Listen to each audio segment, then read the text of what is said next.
details and maybe even request a meeting with her. Robbie Dean. Deputy Speaker, residents in the Woodcote area of my constituency have been living with the misery of being opposite an illegal waste dump for years, and despite all the photographic and video evidence that they produce, nobody seems to be able to shut the site down. So can the Minister look into what level of proof is required in order to take action? Because it seems obvious to everybody that what's going on is wrong, but nobody seems to be able to put an end to it.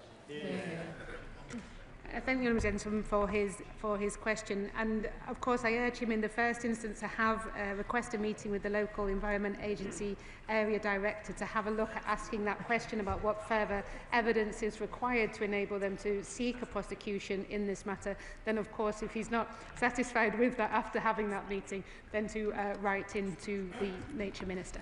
Sir John Joseph. Thank you, Madam Deputy Speaker. It took 4 years before statutory bodies did anything from it was originally reported about Horswood near my constituency. So can the Minister tell us more about how she hopes to work with local authorities like mine in Ashford to ensure immediate actions are taken against people committing these appalling crimes? I thank my honourable friend, and he's right to be angry about the incidents that he's seeing in his constituency, and it's one of the reasons why we've increased the Environment Agency funding by 50% for waste crime enforcement. And of course we're always keen to work with all local authorities and share best practice to ensure that all of them are going after these waste criminals. Richard Ford. Deputy Speaker, Devon County Council received almost 5,000 reports of fly tipping last year. And the Police Rural Affairs team supported East Devon District Council and the Environment Agency in a fly tipping engagement event.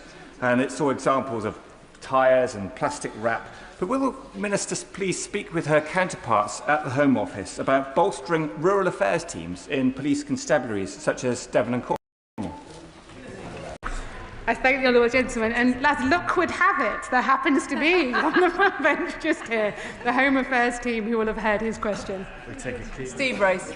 Madam Deputy Speaker, residents next raised with me the appalling fly tipping in the glorious countryside around our city, particularly in Stoke Woods within my constituency. It's rarely individuals, as we've heard. This is about dodgy operators, cowboy operators that are ruining our countryside. I'm pleased that the government is cracking down on them, but we've got to break the business model. Can the Minister set out how the Department is working across government to tackle the financial incentives of waste crime, which would also help to support the many legitimate, responsible waste companies that do exist? I thank my honourable friend, and he's quite right to highlight there are legitimate companies out there, but they're also waste criminals. And that's why the Environment Agency has launched its Economic Crime Unit, which targets the financial motivation behind offending and using financial mechanisms to inhibit the ability of offenders, including organised crime groups, to operate. Ayub Khan. Mr. Speaker, in Birmingham Perry-Barr, we have a serious fly tipping issue, but it's not just Birmingham Perry-Barr, it's actually Birmingham because of the bin strikes that we've got. Despite the protestations from local residents about getting CCTV cameras, the City Council says they have no funding available. So 2 questions for the Minister, please. Number 1, does she feel that the City Council, Labour-run City Council, should re-enter negotiations with the bin workers, given that we now have agency staff also striking? And will this government give additional resourcing to Birmingham City Council for enforcement, CCTV cameras and the like? I do think, Madam Deputy Speaker, that it is a shame that an issue is raised here, but yet unfortunately on the ground the Honourable Gentleman does not seem to be able to work cross-party to actually deal with this issue. I encourage him to put party politics to a side and actually work with people in the local area to bring this issue to an end. Dave Robertson. Madam Deputy Speaker, in January, criminals dumped 2 lorry loads of rubbish on Watery Lane just outside the city of Lichfield in my constituency. That dump was so large that it blocked access to the road and in the process stopped emergency services being able to access 9 properties. One of the residents in those properties did require chemo and has having issues with his blood pressure and occasionally needs to call an ambulance. Given that that is such a serious impact on people's lives, can the Minister outline whether the government is looking to introduce an aggravating factor for exactly that situation, so that if fly tips prevent access to properties, and the risk of life is treated like an aggravating factor, and the waste criminals will receive larger sentences for that purpose? I thank my honourable friend, and I'm so sorry to hear about the issue that he's raised with his constituents. It's shocking that they were unable to access the treatment they need because of the appalling race criminals. And I am sure that we will go after the race criminals with every power we have to ensure that they are brought to justice for all of their crimes. Adam. Speaker, fly tipping is a national scourge, we all agree with that. But in addition to causing dismay, it causes a lot of disunity between communities. But furthermore, according to the 2018 report, it cost us £392 million to clear up fly tipping. So will the Minister agree to give more resources to our local councils to fund enforcement measures like cameras and implement a policy of zero tolerance, prosecuting offenders and imposing custodial sentences on those that break the law? He was right to mention that the issue that he's having in his constituency and, of course, the need for more powers. But he also requests more funding, Madam Deputy Speaker, which is why I'm sure he'll be supporting our budget next week. Lizzie Collins. Thank you, Madam Deputy Speaker. My constituents are quite rightly appalled by fly tipping. It's a particular problem in the West End of Morecambe, but also affects the beautiful countryside in my area. So can the Minister tell me what action the government is taking to tackle this appalling crime? Thank my humble friend. And fly tipping is a serious crime. It does blight local communities. It blights our beautiful countryside, as well as we've heard our urban environments. And dealing with it does cost taxpayers and businesses a huge amount of money. So we're supporting councils to seize and crush vehicles of fly tippers. We're forcing fly tippers to clear up their own mess and taking steps to provide statutory fly tipping enforcement guidance to help councils make full and proper use of their enforcement powers. Jim Shannon. Mr. Speaker, can I thank the Minister very much for her answers. I think nobody in this House doubts the Honourable Lady's commitment to addressing this issue, and we very much welcome that and thank her for it. The discovery of the Mowboy illegal dump in Londonderry in 2013 revealed an enormous operation involving criminals who buried vast amounts of waste and showed the scale of the problem and the finance available. It is clear that the Northern Ireland Environmental Agency in Northern Ireland is historically underfunded and cannot investigate thoroughly reports of incidents which lead to more environmental waste crime. Indeed, cross-border organised crime and illegal waste been dumped in Northern Ireland. So can I ask the Minister this question?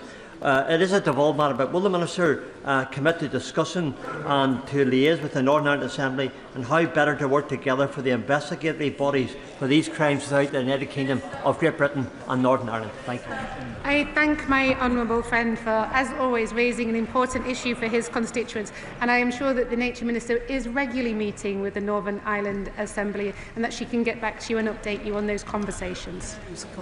David Williams.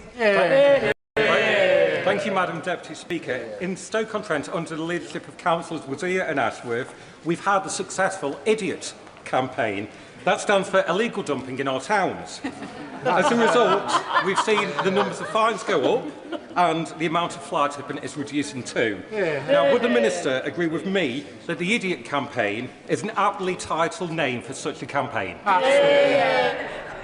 I thank my honourable friend. I mean, there are many things that we could call idiot campaigns perhaps in here, but let's not get diverted into discussing those. But I pay full tribute to his local council for the work they're doing on tackling this hugely important issue, and full credit to him for raising it in here.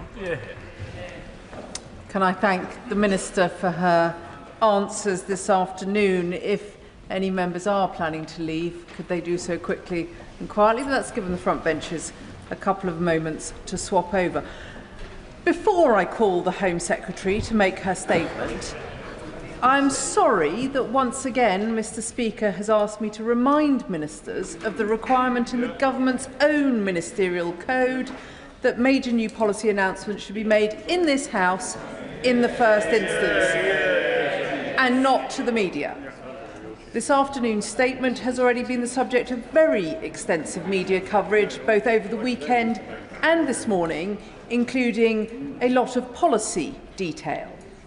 Honourable and right honourable members on the government benches were very quick to criticise ministers in the previous government for this kind of behaviour, but the Home Office seems to have a particular problem with making media announcements before ministers come to make statements to the House. I know that the committee chaired by the Honourable Member for North Dorset is looking at this matter, and I look forward to reading their recommendations. Statement: Asylum policy, the Home Secretary. Thank Thank you very much, Madam Deputy Speaker. With your permission, I will make a statement about how we restore order and control to our borders. I do so as this government publishes the most significant reform to our migration system in modern times. This country will always offer sanctuary to those fleeing danger. But we must also acknowledge that the world has changed, and our asylum system has not changed with it. Our world is a more volatile and more mobile place.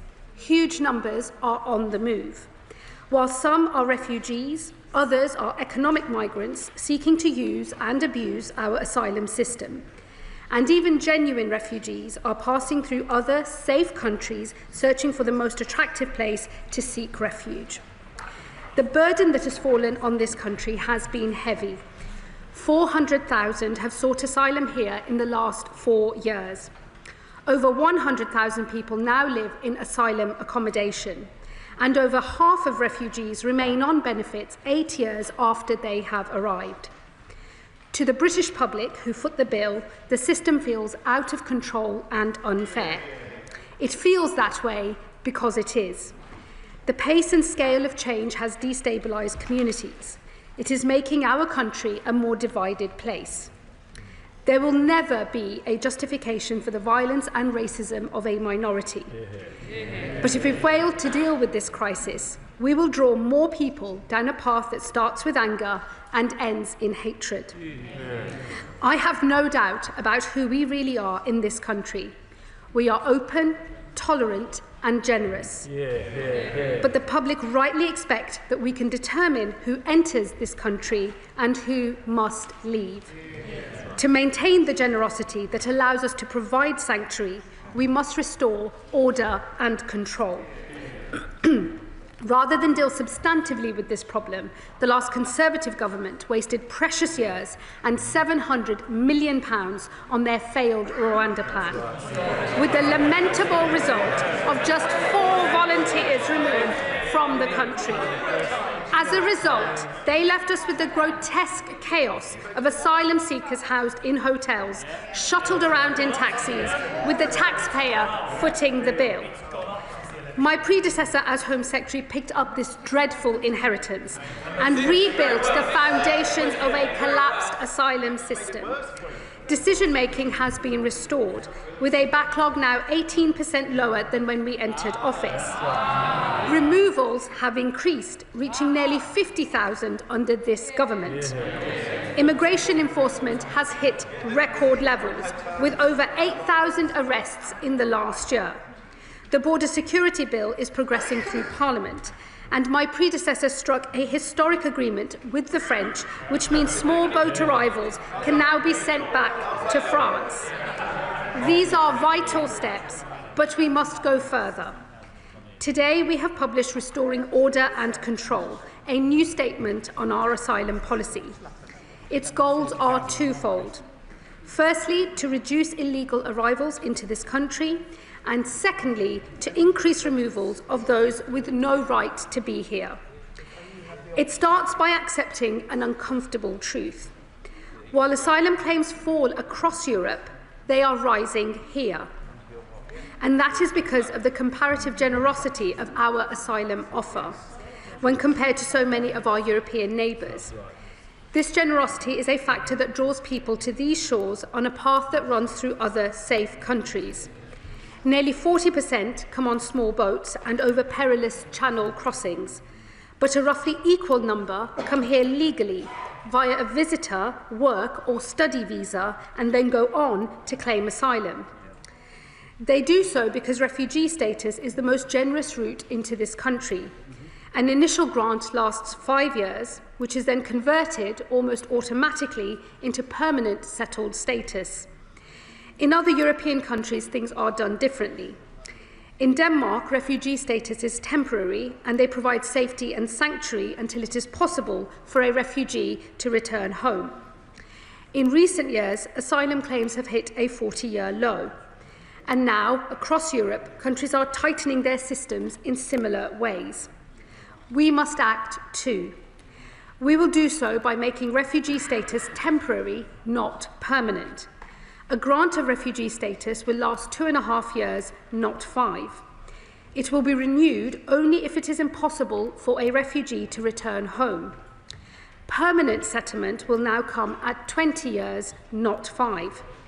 I know this country welcomes people who contribute, and for those who want to stay and are willing and able to, we will create a new work and study visa route solely for refugees, with a quicker path to permanent settlement. To encourage refugees into work, we will also consult on removing benefits for those who are able to work but choose not to. Outside of the most exceptional circumstances, family reunion will not be possible, with a refugee only able to bring family over if they have joined a work and study route and if qualifying tests are met. While over 50,000 were granted refugee status in the last year, more than 100,000 claimants and failed asylum seekers remain in taxpayer-funded accommodation. And we know that criminal gangs use the prospect of free bed and board to promote their small boat crossings. We have already announced that we will empty asylum hotels by the end of the Parliament, and we are exploring a number of large military sites as an alternative. We will now also remove the 2005 legislation that created a duty to support asylum seekers, reverting to a legal power to do so instead. While we will continue to support those who play by the rules, those who do not, be that through criminality or antisocial behaviour, can have their support removed. We will also remove our duty to support those who have a right to work. It is right that those who do receive support pay for it if they can. So those with income or assets will have to contribute to the cost of their stay. This will end the absurdity that we currently experience, where an asylum seeker receiving £800 each month from his family and who had recently acquired an Audi was receiving free housing at the taxpayer's expense, and the courts judged that we could do nothing about it. Mr. Speaker, these measures are designed to tackle the pull factors that draw people into this country. But reducing the number of arrivals is just half of the story. We must also enforce our rules and remove those who have no right to be here. This will mean restarting removals to countries where they have been paused. In recent months, we have begun voluntary removal of failed asylum seekers to Syria once again. However, there are still many failed asylum seekers here from Syria, most of whom fled a regime that has since been toppled. Other countries are planning to enforce removals, and we will follow suit. Where a failed asylum seeker cannot be returned home, we will also continue to explore the possibility of return hubs, with negotiations ongoing. We must remove those who have failed asylum claims, regardless of who they are. Today, we are not removing family groups, even when we know that their home country is perfectly safe. There are, for instance, around 700 Albanian families living in taxpayer-funded accommodation, having failed their asylum claims. This is true despite an existing returns agreement, and that Albania is a signatory to the European Convention on Human Rights. So we will now begin the removal of families. Where possible, we will encourage a voluntary return, but where an enforced return is necessary, that is what we will do. Where the barrier to a return is not the individual nor the UK government, but the receiving country, we will take action. I can announce today that we have told Angola, the Democratic Republic of the Congo, and Namibia that if they do not comply with international rules and norms, we will impose visa penalties on them. And I am sending a wider message here. Unless other countries heed this lesson, further sanctions will follow. Much of the delay in our removals, however, comes from the sclerotic nature of our own system. In March of this year, the appeals backlog stood at 51,000 cases. This government has already increased judicial sitting days, but reform is required. So we will create a new appeals body staffed by professional independent adjudicators, and we will ensure there is early legal representation available to advise claimants and ensure their issues are properly considered. Cases with a low chance of success will be fast-tracked, and claimants will have just one opportunity to claim and one to appeal, ending the merry-go-round of claims and appeals that frustrate so many removals. While some barriers to removal are the result of process, others are substantive issues related to the law itself. There is no doubt that the expanded interpretation of parts of the European Convention on Human Rights has contributed. This is particularly true of Article 8, the right to a family life. The courts have adopted an ever-expanding interpretation of this right, and as a result, many people have been allowed to come to this country when they would otherwise have had no right to. And we have been unable to remove others when the case for doing so seems overwhelming. This includes cases like an arsonist sentenced to 5 years in prison, whose deportation was blocked on the grounds that his relationship with his sibling may suffer. And more than half of those detained are now delaying or blocking their removal by raising a last-minute rights claim. Article 8 is a qualified right. That means we are not prevented from removing individuals or refusing an application to move to the UK if it is in the public interest. To narrow Article 8 rights, we will therefore make 3 important changes in both domestic law and our immigration rules. Firstly, we will define what exactly a family is, narrowing this down to parents and their children. Secondly, we will define the public interest test so the default becomes a removal or refusal, with Article 8 rights only permissible in the most exceptional circumstances. Thirdly, we will tighten where Article 8 claims can be heard, ensuring only those who are living in the UK can lodge a claim rather than their family members overseas, and that all claims are heard first by the Home Office and not in a courtroom. We will also pursue international reform of a second element of the European Convention, the application of Article 3, the prohibition on torture and inhuman, degrading treatment or punishment. We will never return anyone to be tortured in their home country. But the definition of degrading treatment has expanded into the realm of the ridiculous. Today we have criminals we seek to deport, but discover we cannot because the prisons in their home country have cells that are deemed too small, or even mental health provision that is not as good as our own. As Article 3 is an absolute right, a public interest test cannot be applied. For that reason, we are seeking reform at the Council of Europe, and we do so alongside international partners who have raised similar concerns. But it is not just international law that binds us. According to data from 2022, over 40% of those detained for removal claimed they were modern-day slaves. This well-intentioned law is being abused by those who seek to frustrate a legitimate removal. So I will bring forward legislation that tightens the modern slavery system to ensure that it protects those it was designed for and not those who seek to abuse it. Taken together, Madam Deputy Speaker, these are significant reforms. They are designed to ensure our asylum system is fit for the modern world, and that we retain public consent for the very idea of providing refuge. We will always be a country that offers protection to those fleeing peril, just as we did in recent years when Ukraine was invaded, when Afghanistan was evacuated, and when we repatriated Hong Kongers. For that reason, as order and control is restored, we will open new, capped, safe and legal routes into this country. These will make sponsorship the primary means by which we resettle refugees, with voluntary and community organisations given greater involvement to both receive refugees and support them, working within caps set by government. We will also create a new route for displaced students to study in the UK and another for skilled refugees to work here. And of course, we will always remain flexible to new crises across the world as they happen. I know the British people do not want to close the doors, but until we restore order and control, those who seek to divide us will grow stronger.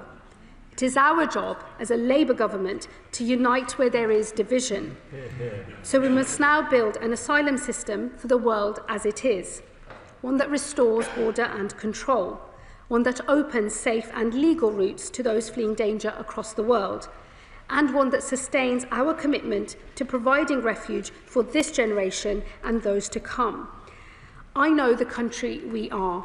We are open, tolerant, and generous. We are the Greater Britain that those on this side of the House believe in, not the littler England that some would wish we would become. These reforms are designed to bring unity where others seek to divide. Madam Deputy Speaker, I commend this statement to the House. Leader of the Opposition, Kemi Badenoch. Madam Deputy Speaker, can I thank the Home Secretary for advance sight of his statement, most of which I read in the Sunday Telegraph, actually. But I am pleased that she is bringing forward measures to crack down on illegal immigration. It's not enough, but it is a start, and it's also a change. It's a change from her previous position in opposition of a general amnesty for illegal migrants. But I do want to praise the new Home Secretary, Madam Deputy Speaker. She's bringing fresh energy and a clearer focus to this problem, and she has got more done in 70 days in the job than her predecessor did in a year. She seems to get what many on the benches behind refuse to accept. She is right to say that if we fail to deal with the crisis, we will draw more people to a path that starts with anger and ends in hatred.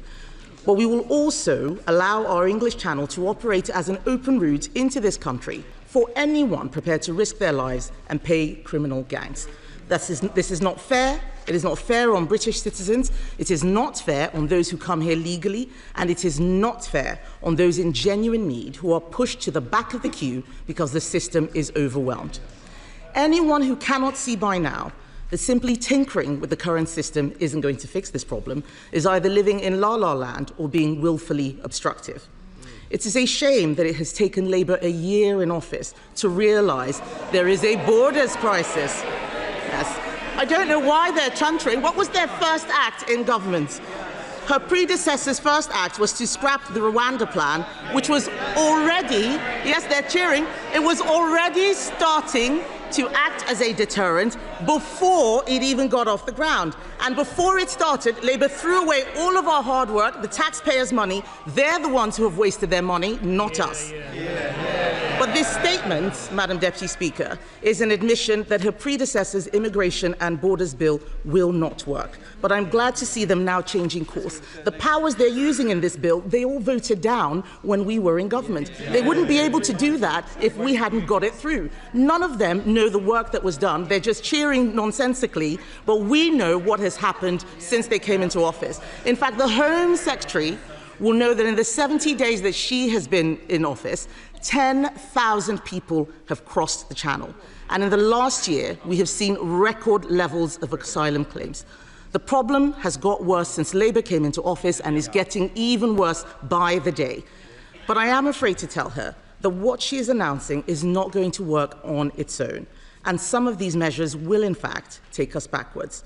I say that to her with no ill will, and I hope she believes me when I say I genuinely want her to succeed. Because on this side of the House, we are speaking from experience. We know how difficult this is.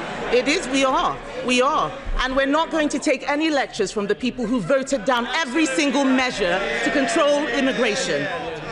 Some of the measures she is announcing today, Madam Deputy Speaker, are undoubtedly positive steps.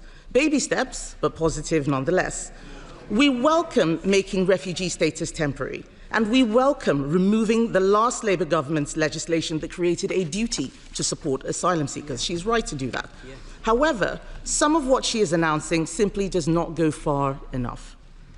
On this side of the House, we believe that anyone who arrives illegally, especially from safe countries, should be deported and banned from claiming asylum. Does the Home Secretary agree that anyone who comes to this country illegally should be deported? I'd like to know, I think the country would like to know, because this announcement means that some people who arrive will be allowed to stay. They just need to wait 20 years before getting permanent settlement. That does not remove the pull factor.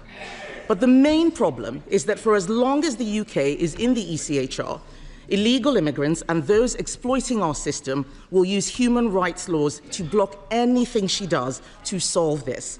I know this because I saw it happen again and again over the last 4 years. I know she is seeing it too.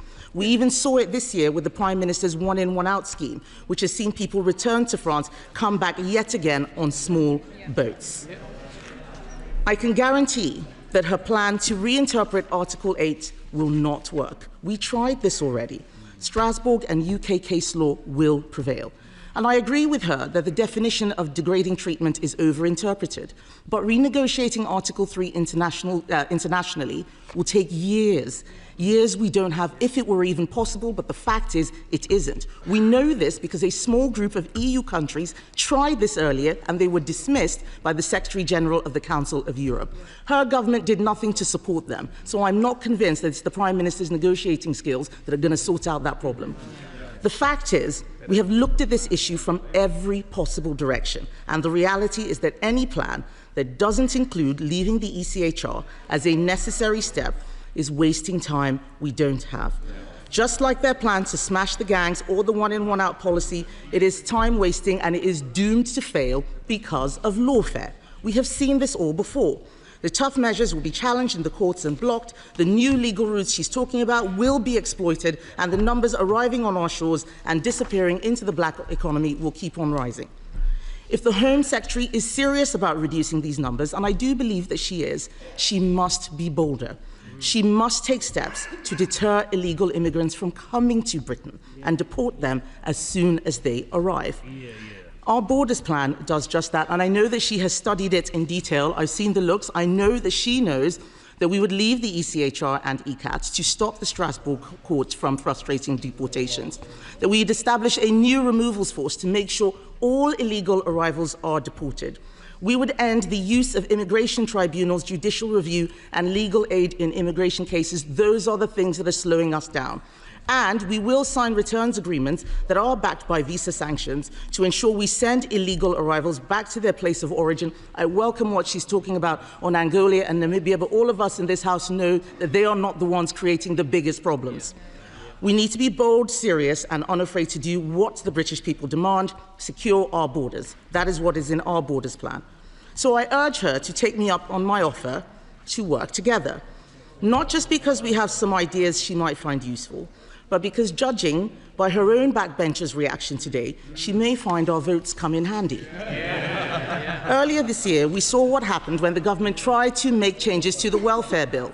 The Prime Minister was defeated by his own backbenchers and ended up passing legislation guaranteeing that more money would be spent on welfare. And it doesn't appear that his grip on the party has improved since then. So you can be sure that the MPs behind the Home Secretary are already plotting to block any serious changes she tries to make. We can help her with that. Why are they shaking their heads? We've seen them do it time and time again before. I would say to the Home Secretary, this is a genuine offer in the national interest. We will not play the same game they did, voting things down for no reason, but she must be clear with the House on these questions. How many people will be able to take advantage of the new work and study visa route? And what will the level of the cap be? Will it be 10,000 people? Will it be 100,000 people? The government has separately confirmed they will allow Gazan students to bring dependents. We oppose this, but can she clarify how the government will ensure that people brought to the UK from a territory under Hamas control are not a risk to our security? If she finds that the Human Rights Act and ECHR prevent her from enacting these proposals, will she use primary legislation to resolve this? Has Lord Hermer agreed? By her own admission 3 weeks ago, the Home Office is not yet fit for purpose, so why then are we creating the new legal routes for the Home Office to run? And will she take me up on this serious, genuine offer to meet and discuss how we can work together to resolve this asylum crisis, yes or no?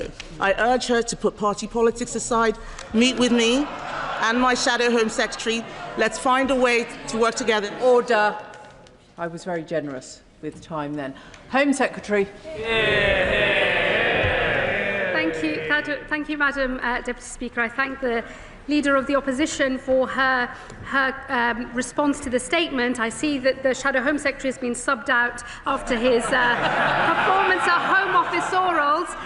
But whether it's the Shadow Home Secretary or the Leader of the Opposition herself, I'm very happy to take on the Conservative Party any day of the week. And let me start by saying we will not be taking any lessons from those opposite on how to run an effective migration system or indeed an asylum system, because I'm afraid to say to the Leader of the Opposition, she knows that her party in government gave up on governing altogether. They gave up on making asylum decisions, creating the huge backlog that it was left to this government to start to deal with. And in our first 18 months in office, removals are up 23% compared to their last 18 months in office. So I will take no lessons from anyone opposite on anything to do with our asylum system, because they simply gave up and went for an expensive gimmick that cost 700 million quid, returned 4 volunteers and was doomed to failure from the start. I will also say, Madam Deputy Speaker, the Leader of the Opposition had rather a lot to say about the European Convention on Human Rights. I don't recall the members opposite ever bringing forward any legislation to deal with the application of Article 8, the qualified right to private life, in this House. There was never a bill that sought to clarify the way that Article 8 should apply in our domestic legislation or indeed in our immigration rules. So I'm not going to take any lessons from the people that just never bothered to do that in the first place. It is this government that is rolling up our sleeves, dealing with the detailed, substantive issues that we face and thinking of proper, workable solutions to those matters. And I just say on Article 3, I think the position on Article 3 has changed across Europe. I was over at the Council of Europe in my previous role as Lord Chancellor just before the summer recess earlier on this year, and I was struck by the sheer range of other European partners who want to have this conversation. It is important, I think, that the British government leans into that conversation and seeks to work in collaboration with our European partners. The one thing that will not work is simply saying we're going to come out of the European Convention altogether. That is not and will never be the policy of this government, because we believe reform can be pursued, but that this is an important convention, not least because it actually underpins some of our own returns agreements, including the one with France. And so she talks about how many years it would take for us to think about reform of the convention, but it would also take just as many years, as she well knows, to start renegotiating lots of international agreements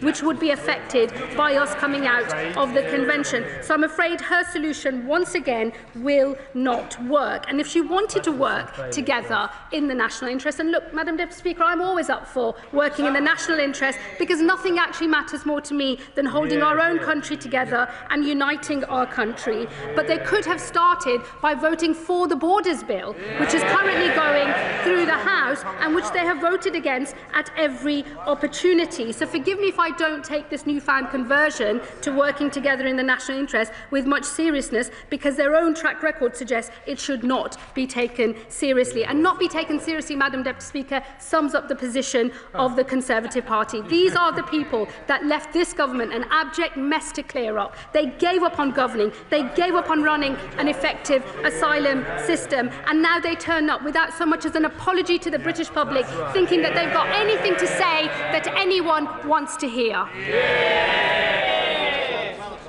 Before I call the first backbench contribution, can I remind members that in order to expect to be called in a statement, they should have been here from the start of the Home Secretary's statement. There may be members bobbing quite unnecessarily.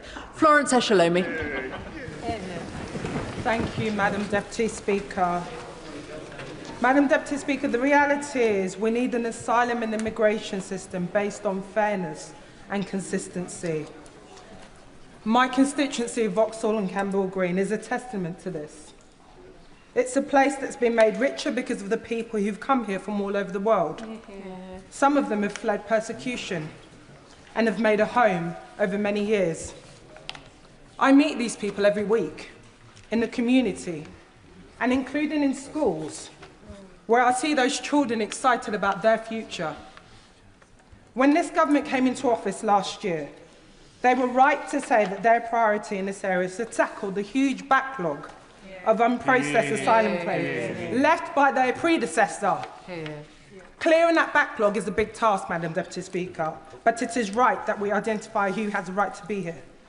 But by introducing more assessments of those who've been here for many years, making new judgments on safety of a country will take considerable resources. So is the Home Secretary confident that these changes will not have an unintentional consequence and actually make it harder to achieve her goal? I thank my honourable friend for her question. Let me assure her there will be both the administrative system and the resources needed to underpin the asylum changes that we are making. It is already the case that at the end of the 5-year leave to remain period, there is meant to be an assessment as to whether the country of origin remains a safe country or not. What has ended up happening, though, in practice is that has become an almost effectively an automatic pathway to permanent settlement. That is the thing that we are changing. But what I would ask her to do is look carefully at our protection work and study route, because we will be encouraging those who have sought asylum here, been granted refugee status, to go into work or to study that supports their integration, but it also means that they are making a contribution which actually will retain public support for the system overall. Liberal Democrat spokesperson Max Wilkinson. Thank you, Madam Deputy Speaker. It is right that the government is looking for ways to bring order to the asylum system. It was left in total disarray by the Conservatives. Sadly, the government has been too slow to act.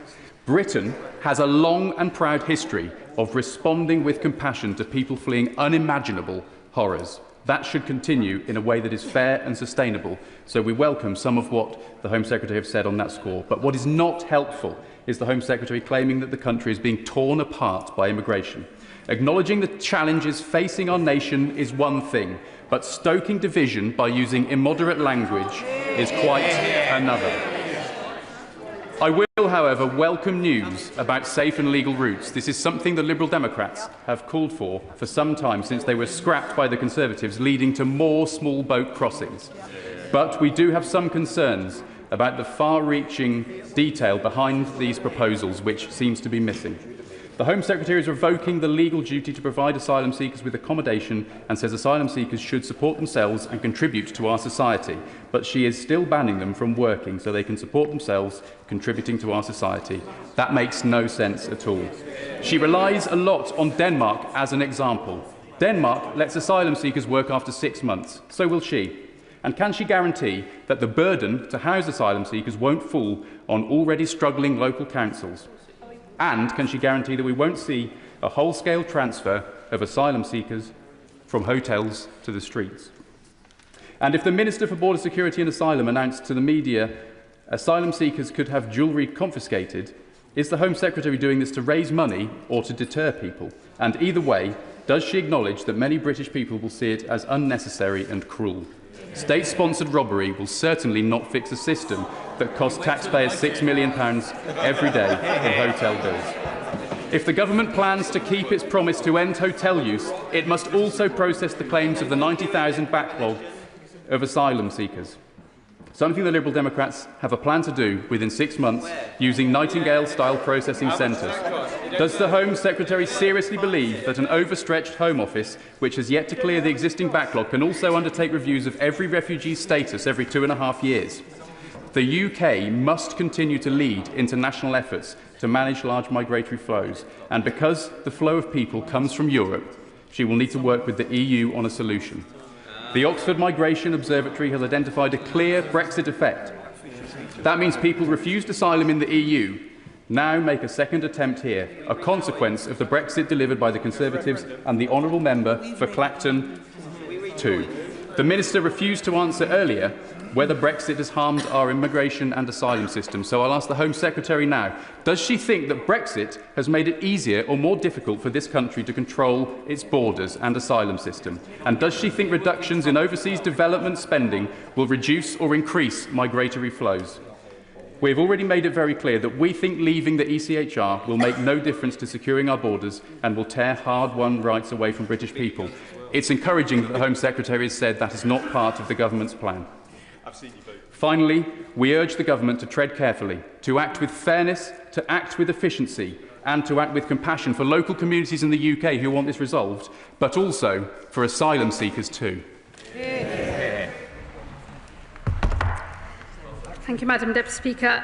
I have to say to the honourable gentleman, I wish I had the privilege of walking around this country and not seeing the division that the issue of migration and asylum system is creating across this country. Unlike him, unfortunately, I am the one that is regularly called a fucking packy and told to go back home. It is I who knows through my personal experience and that of my constituents just how divisive the issue of asylum has become in our country. And I do say to him, I wish it were possible to say that there isn't a problem here, that there's nothing to see and that it is all, in fact, just extremist right-wing talking points. But this system is broken and it is incumbent on all members of Parliament to acknowledge how badly broken the system is and to make it a moral mission to fix this system so that it stops creating the division that we all see. And I do say to him, I do not think it is acceptable or appropriate for people in this place to not acknowledge the real experience of those who sit outside of this House. We are supposed to be in here to reflect that experience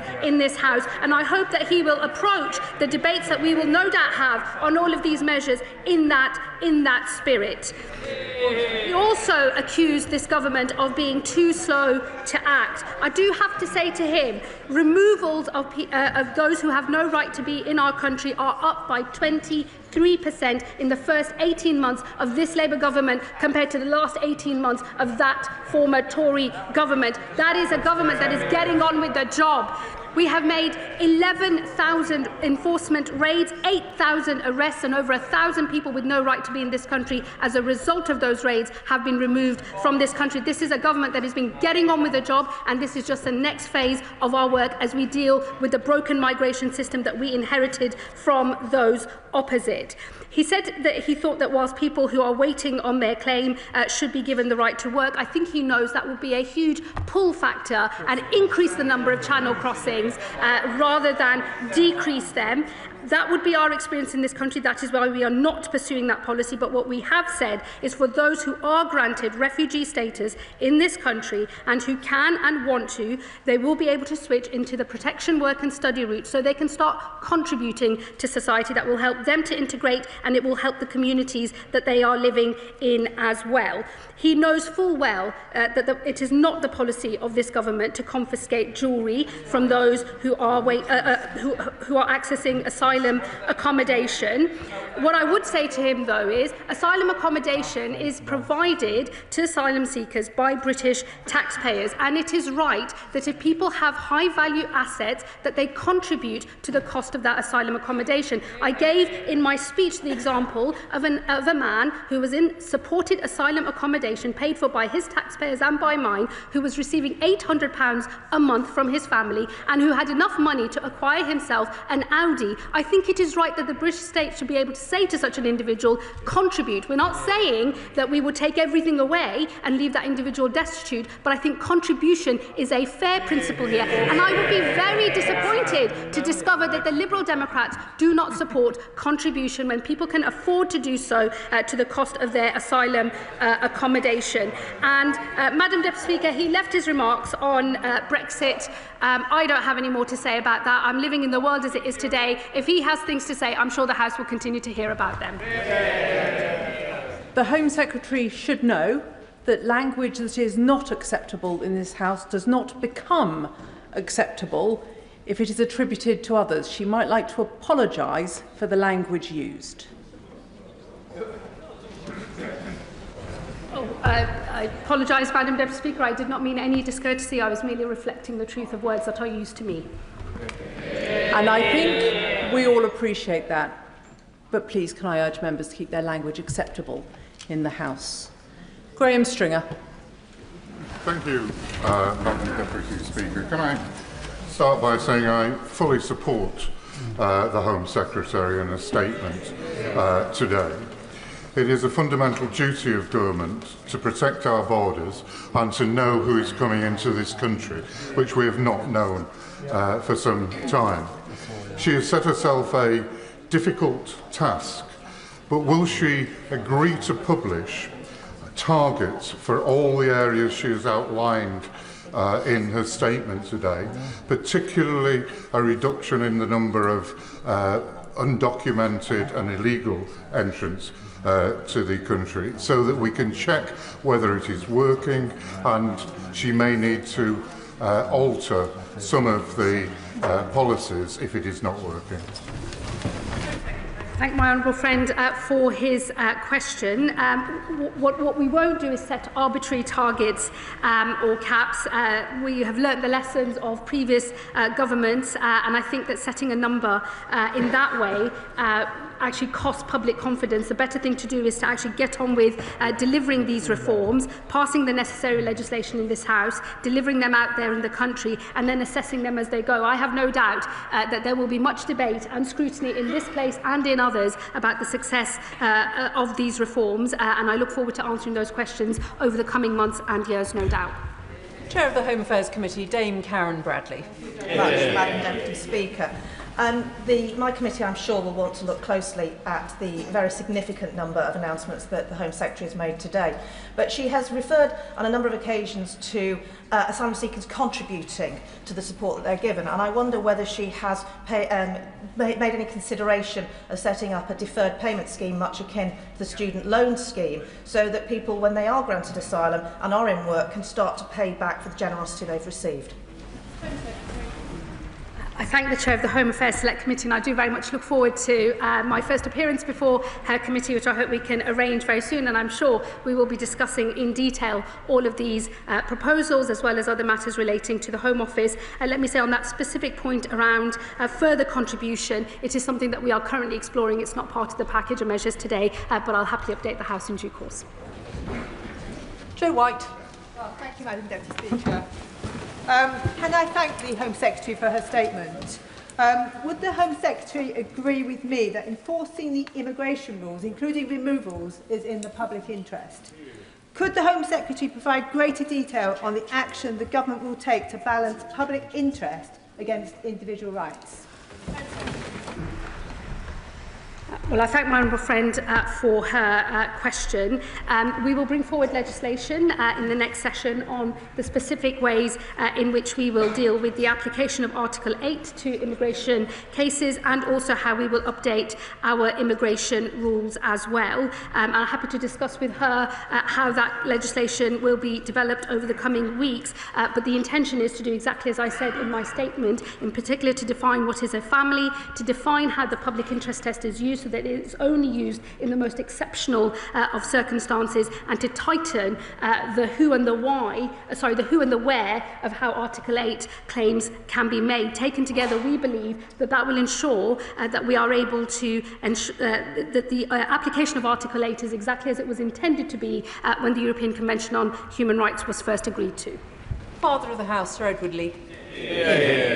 On these benches, we generally wish her well, because otherwise the country, in her own words, will start falling apart. So it's a good effort, 7 out of 10. She clearly has strong conservative instincts.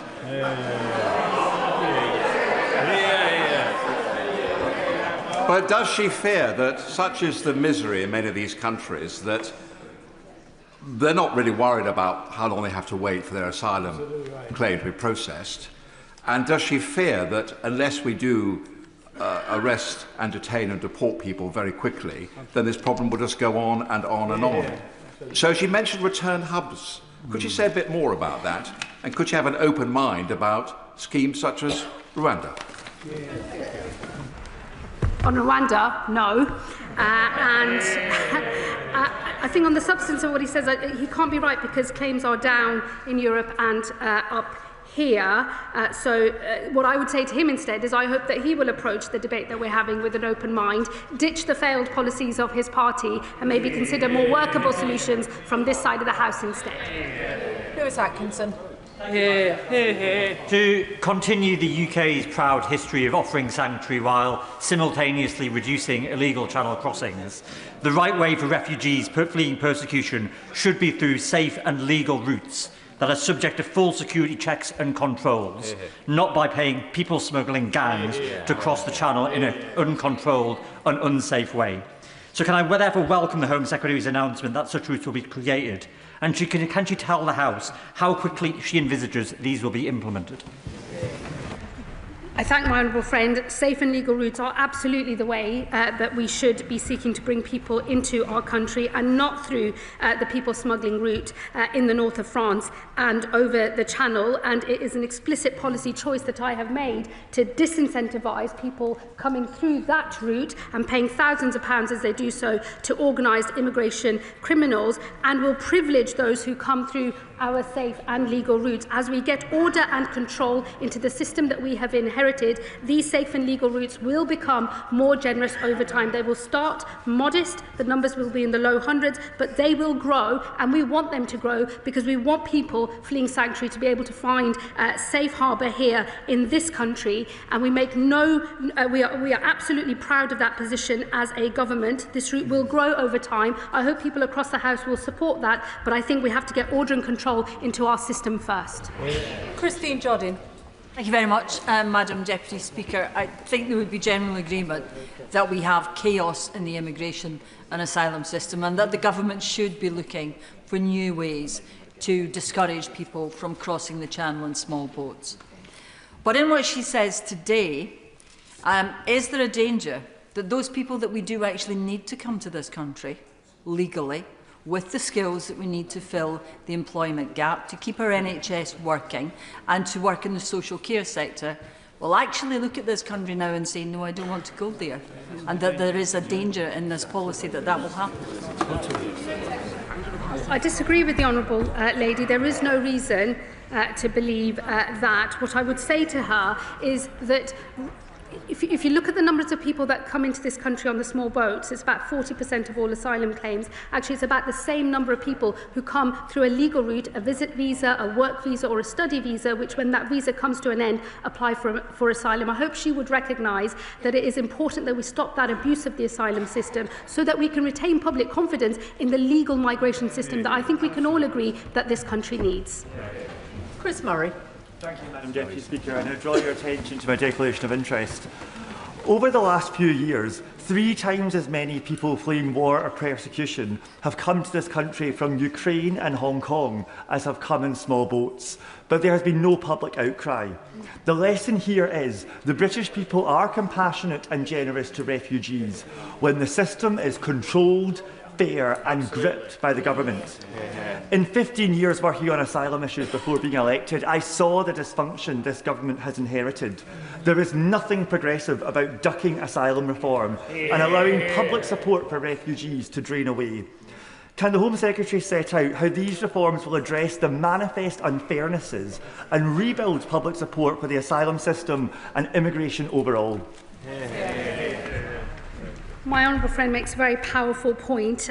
This country is an open, tolerant and generous place, but there are conditions for that openness, for that tolerance and for that generosity, and they are that there is order and control in the system. And when people can see a system that is not working, where rules are being abused and not enforced, they do rightly feel angry, and it is important that this government deals with those problems so that we can have public consent for not just a new system that works better, but also for the safe and legal routes that I know he and others in this House will want to see.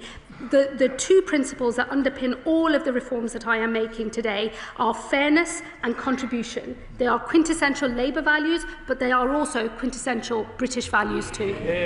Sir Desmond Swing.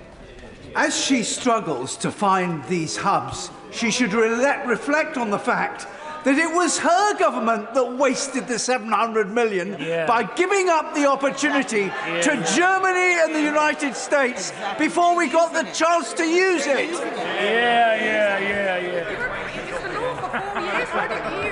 Apologies, Madam Deputy Speaker. In all the finger wagging, I sort of missed the question. But I think it was something about Rwanda, which I think we can all agree was a totally failed scheme and a waste of money. There are good ongoing negotiations going in relation to return hubs. I very much hope we can update the House in due course. Sarah Owen. Thank you, Madam Deputy Speaker. I hope that we could all agree that a strong immigration system doesn't have to be a cruel one. Yeah. When the Tories painted over murals for refugee children, the numbers of small boat crossings still went up. When they threatened deportations to Rwanda, guess what? The crossings still went up. So what evidence does the Secretary of State have that taking personal belongings, such as jewellery from refugees, and selling it off actually works as a deterrent? Isn't a focus on the new plans outlined on the safe and legal routes a much better use of all of our time? I say to my honourable friend, we are not taking jewellery at the border. I can't say it any more clearly than that. She will know that the example I have used in my speech, and the sort of case we're going after, is those who have assets, those who have access to money and who can afford quite expensive cars, who should make a contribution to the cost of what is currently free asylum support. These two things are not the same, and I would urge her not to conflate the two. We will not and never will seize people's jewellery at the border. We're not going after their sentimental items like wedding rings and so on. We are talking about those who have high value assets, who receive at the moment, having claimed asylum in this country, so before they've been granted refugee status, they've claimed asylum, they receive free accommodation on the state. If they have assets, they should contribute to the cost of that accommodation, just as I explained in the example I used in my speech. That is the sort of case we are talking about, and I do hope that she will not perpetuate what is being said about jewellery, because I have ruled that out clearly in this House today. Sir Ashley Fox. Thank you, Madam Deputy Speaker. Can I thank the Home Secretary for her statement?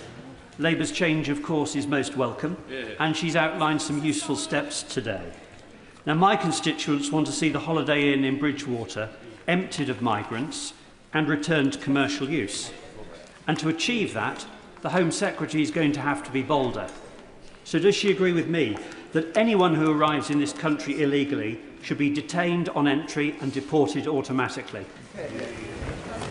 Again, forgive me, but I'm not going to take any lessons from the party that gave us hotel use in the first place, now lecturing me about hotel exit.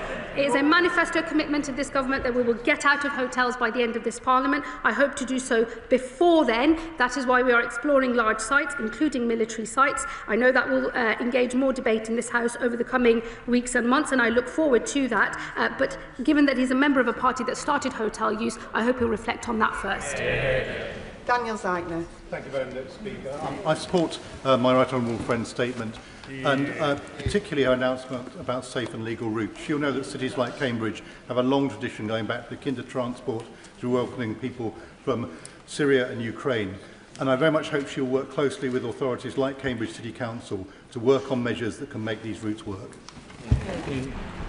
I thank my honourable friend. We absolutely will work with local partners, councils, philanthropists, other charitable organisations as we develop these safe and legal routes. And as I said in my speech earlier, they will take three primary forms: community sponsorship, because we believe that is the best model for achieving integration of refugees into our communities, a route for talented students and for skilled workers as well. We want to play our full part as a country in providing sanctuary to those truly in need. We need to move to a better system. Safe and legal routes will be the way in the future to do it. Marie Goldman. Thank you, Madam Deputy Speaker. I'm sure we can all agree across this House that one of the key aspects of dealing with the asylum system is dealing with the crisis and the backlog, which is absolutely enormous. And the Home Secretary said in her speech that they are looking at a number of large military sites as an alternative to the asylum hotels. One of those large military sites that's already in use is RAF Wethersfield in Essex. I understand from Essex Police that Braintree District Council has been given a sum of funding to the tune of about £2 million to help with community cohesion, dealing with the fact that they have that facility nearby. However, buses are taking asylum seekers from Wethersfield to places like Colchester and to my constituency of Chelmsford several times a day, and that is placing extra strain on Essex Police in those areas, yet they are unable to access those funds. Will the Home Secretary commit to providing extra funds to Essex Police in those areas to help them police them? I think that was two questions. One on the backlog, which I recognise the backlog of appeals is far too high. It is why we're going to create a new independent appeals system so that we can run through these cases more quickly whilst fulfilling our obligations to an independent process and providing early legal advice as well. And on the specific points in relation to Wethersfield and pressures on councils, we do of course work closely with local councils and do provide funding to assist with community cohesion and other issues, and I will look carefully at the example that she has raised if she writes to me. Derek Twigg. Madam Deputy Speaker, can I say to the Home Secretary that her statement is most welcome. It's certainly a step in the right direction, and certainly the proposals that she set out today are a significant step in the right direction. It's also the case, I think, as well, that the comments she made about the damage to the social fabric of this country are very, very important. But can I ask her a specific question, and that is about asylum seekers who committed crimes and actually are deported, but then allowed to again put a second application in to come back to this country. Will she be looking at law to see how that can be addressed? What I would say to him on those who are convicted of crimes, the combination of the sentencing bill changes and what I have said today should actually lead to earlier deportation of foreign national offenders in this country.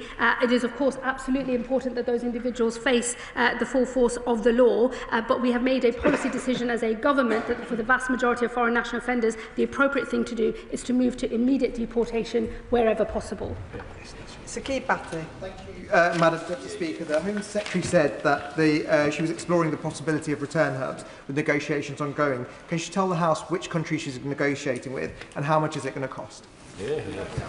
No, because he would not expect me, I think, to comment on live negotiations with other countries. But those negotiations are ongoing, and I hope we have announcements to make soon. Catherine West. Deputy Speaker, the Hornsey and Friern Barnet constituency has a long tradition of being boroughs of sanctuary, and just today I had an excellent briefing from the Jewish Voice for Refugees Hayas J-Corps. Will she agree with me that currently there is a real problem with the cliff edge for failed asylum seekers who end up street homeless or rough sleeping, particularly in my constituency around the Finsbury Park area? And will she redouble her efforts to understand the connections between homelessness and the asylum process so that all people can have shelter in the current period as we go into the winter?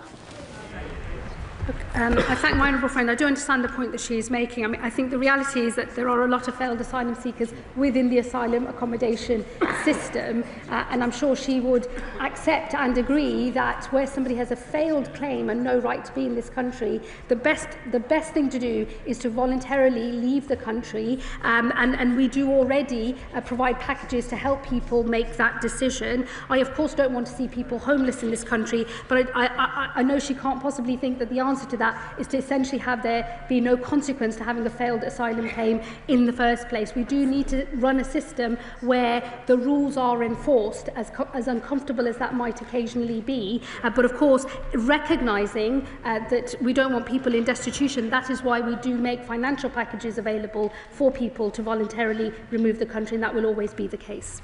Pete Wishart. Madam Deputy Speaker, in their manifesto, Labour promised to defend migrants' rights and build an immigration system based on compassion and dignity.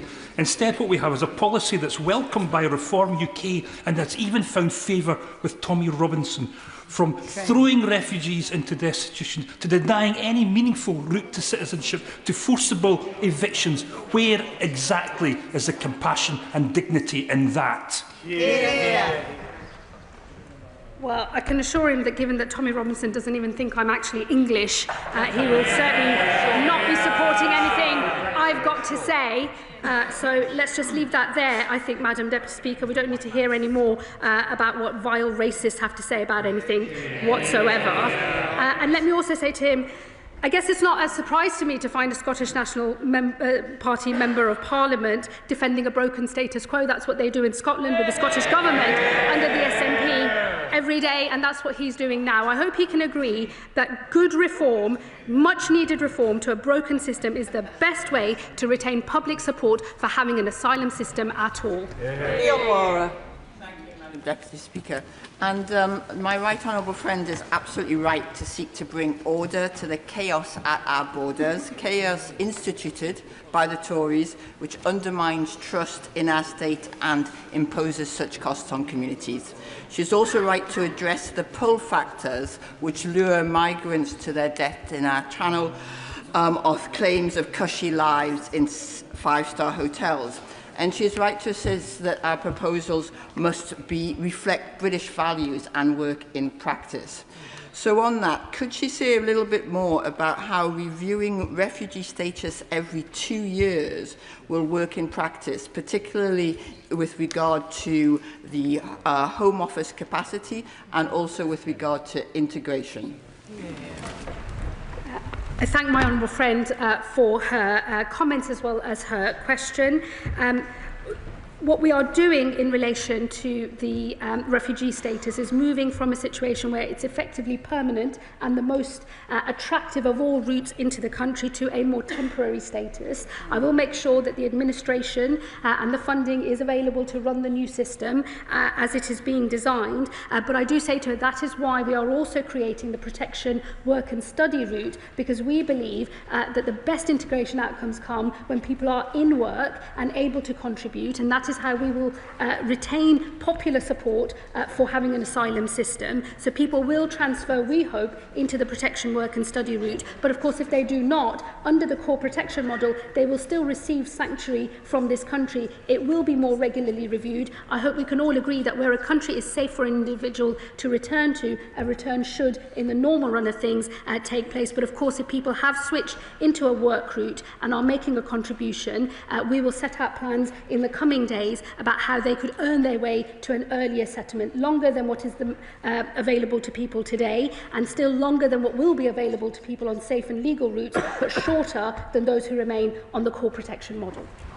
Nick Timothy. Thank you, Madam Deputy Speaker. Most on the benches opposite disagree with us. But I share the Home Secretary's admiration for the Danish model. And the Danish Finance Ministry publishes data regularly on the fiscal contribution of different profiles of migrants. This shows in Denmark that migrants from MENAT, the Middle East, North Africa, Pakistan and Turkey are net recipients over the course of their lifetimes. Will the Home Secretary ensure that the Treasury publishes the same data in the same way in this country? Well, we keep all statistics under review, as he knows, and as was the case, I believe, when he was an advisor to a former Home Secretary. And let me say to him that the principle that underpins all of these reforms is about fairness and contribution. We believe most people want to be able to contribute to this country because the refugees themselves recognise that is the best way for them to have stability and security in their lives, and it is what is needed for the wider community as well. And we think that all refugees, if they're on the protection, work and study route, will have that opportunity. I'm not interested in models that start separating out different nations from one another. Once somebody has got status in our country, they are on a path to becoming one of us if they are working and contributing. Gary McCarthy. Thank you, Madam Deputy Speaker. I agree with the need for a fairer asylum system in which the public can have confidence. But all that she proposes today is predicated on there being decent legal advice available for people. And I know from 20 years as an MP that is simply not the case. Despite the best efforts of the advice sector in Bristol, which is proud to be a city of sanctuary, there's just a real dearth of decent immigration lawyers. And I see too many constituents that fall into the hands of dodgy lawyers who will help them falsify and fabricate claims. What is she going to do to ensure that decent legal advice is there? Well, look, I agree with her in that my own constituency experience as a Member of Parliament is many people have turned up at my advice surgery believing that there are things that I can do as a constituency MP to assist them in their migration claim, which I cannot do, and they have been completely misled and robbed, frankly, by unscrupulous individuals. In the new appeal system that we are going to set up, early legal advice will be available from the start. We believe in access to justice. People need to have the right legal advice, but doing it early and right at the start of claims means that we can run a system where you can have one claim and one appeal rather than the absolute merry-go-round and whack-a-mole of claims that we see today. Danny Kruger. Thank you, Madam Deputy Speaker, I welcome the rhetoric that the Home Secretary has announced. In fact, I recognise the rhetoric of the Home Secretary today. We have our plan for restoring justice. She has announced a plan to restore order and control. But before she puts in her application to join Reform UK, and I'd very much welcome her doing so, can I just draw out the difference? Can I draw out the difference between our parties? Unlike the government, Madam Deputy Speaker, we don't propose to give illegal immigrants the right to stay here for 2.5 years after arriving. We don't propose to give them the right to study and work here. We don't propose to allow them to bring their families here. And crucially, Madam Deputy Speaker, we're not going to contort our law to comply with, or to fit into the European Convention on Human Rights. The derogations that she announces will not work to stop the lawfare, just as the derogations announced in the Rwanda bill wouldn't have stopped the lawfare, which is why I opposed that bill as well. So she talks about, Madam Deputy Speaker, I'm great. I don't think there was a question in there, Madam Deputy Speaker. As for his invitation to join his party, of whom there appear to be hardly any over there, let me tell him, over my dead body. Thank you very much indeed. I want to commend the Home Secretary for getting the balance absolutely right. And I think the announcement that she has made today will be widely welcomed across our diverse community in Birmingham, because we know that our generosity of spirit is upheld by our rule of law, and the kindness that we show is protected by the justice that we share. So will she confirm that while we will always give sanctuary to those who need our protection, what she's advancing today is in effect a form of earned citizenship, and only those who step up to the full responsibilities of citizenship will enjoy the full rights of citizenship of this country? Well, my honourable friend makes a very powerful point. We are constituency neighbours, and both of us have done many community meetings over the years where these issues have been discussed, not just by those who are white, but those who are ethnic minority Britons as well. Because the thing that unites all Britons, regardless of their background, is a desire for fairness and for a good system that people can have confidence in. And he's absolutely right. The concept of earned citizenship, earned settlement, contribution, fairness. As I said earlier, these are quintessential Labour values. They are quintessential British values as well. And that is why I know this plan will have support from across the country. Bradley Thomas. Thank you, Madam Deputy Speaker. Well, these steps are definitely a move in the right direction. I'm pleased that the Home Secretary has rejected the proposal from the Liberal Democrats to allow those who arrive in the UK illegally to work. I think that would be a ludicrous magnet in favour of attracting more illegal migrants to the UK. The Home Secretary will be aware that the vast majority of removals from the country are voluntary rather than enforced. So what is she planning to do to ramp up enforced removals from the UK? And with respect to visa sanctions, why did the government vote against them as part of the border security bill? I would just say gently to the honourable gentleman, a voluntary removal is the outcome that actually we should be aiming for. Enforced removals cost more money, are more likely to actually result in a failed removal, especially if there is such disruption that the pilot in charge of the plane says that they won't take that individual, costing often much more money to the British taxpayer. So it is value for money actually to have voluntary removals wherever possible, but we will pursue all types of removals, voluntary as well as enforced, and deportations of foreign national offenders as well. And this is our track record in the last 18 months to have got those numbers up by 23% to a number of just over 48,000, doing better than the last 18 months of the Conservative government. And all I would say to him on the issue of visa sanctions, these were powers they acquired but did not use. Gill. Thank you, Madam Deputy Speaker. And can I commend my right honourable friend for the measures that she's introduced to tackle abuse of our asylum system and clamp down on those who are taking advantage of this country's generosity. The government's already closed 200 hotels since coming to power, but can the Home Secretary confirm that her department are actually expediting the measures that she has announced today so we can restore public confidence?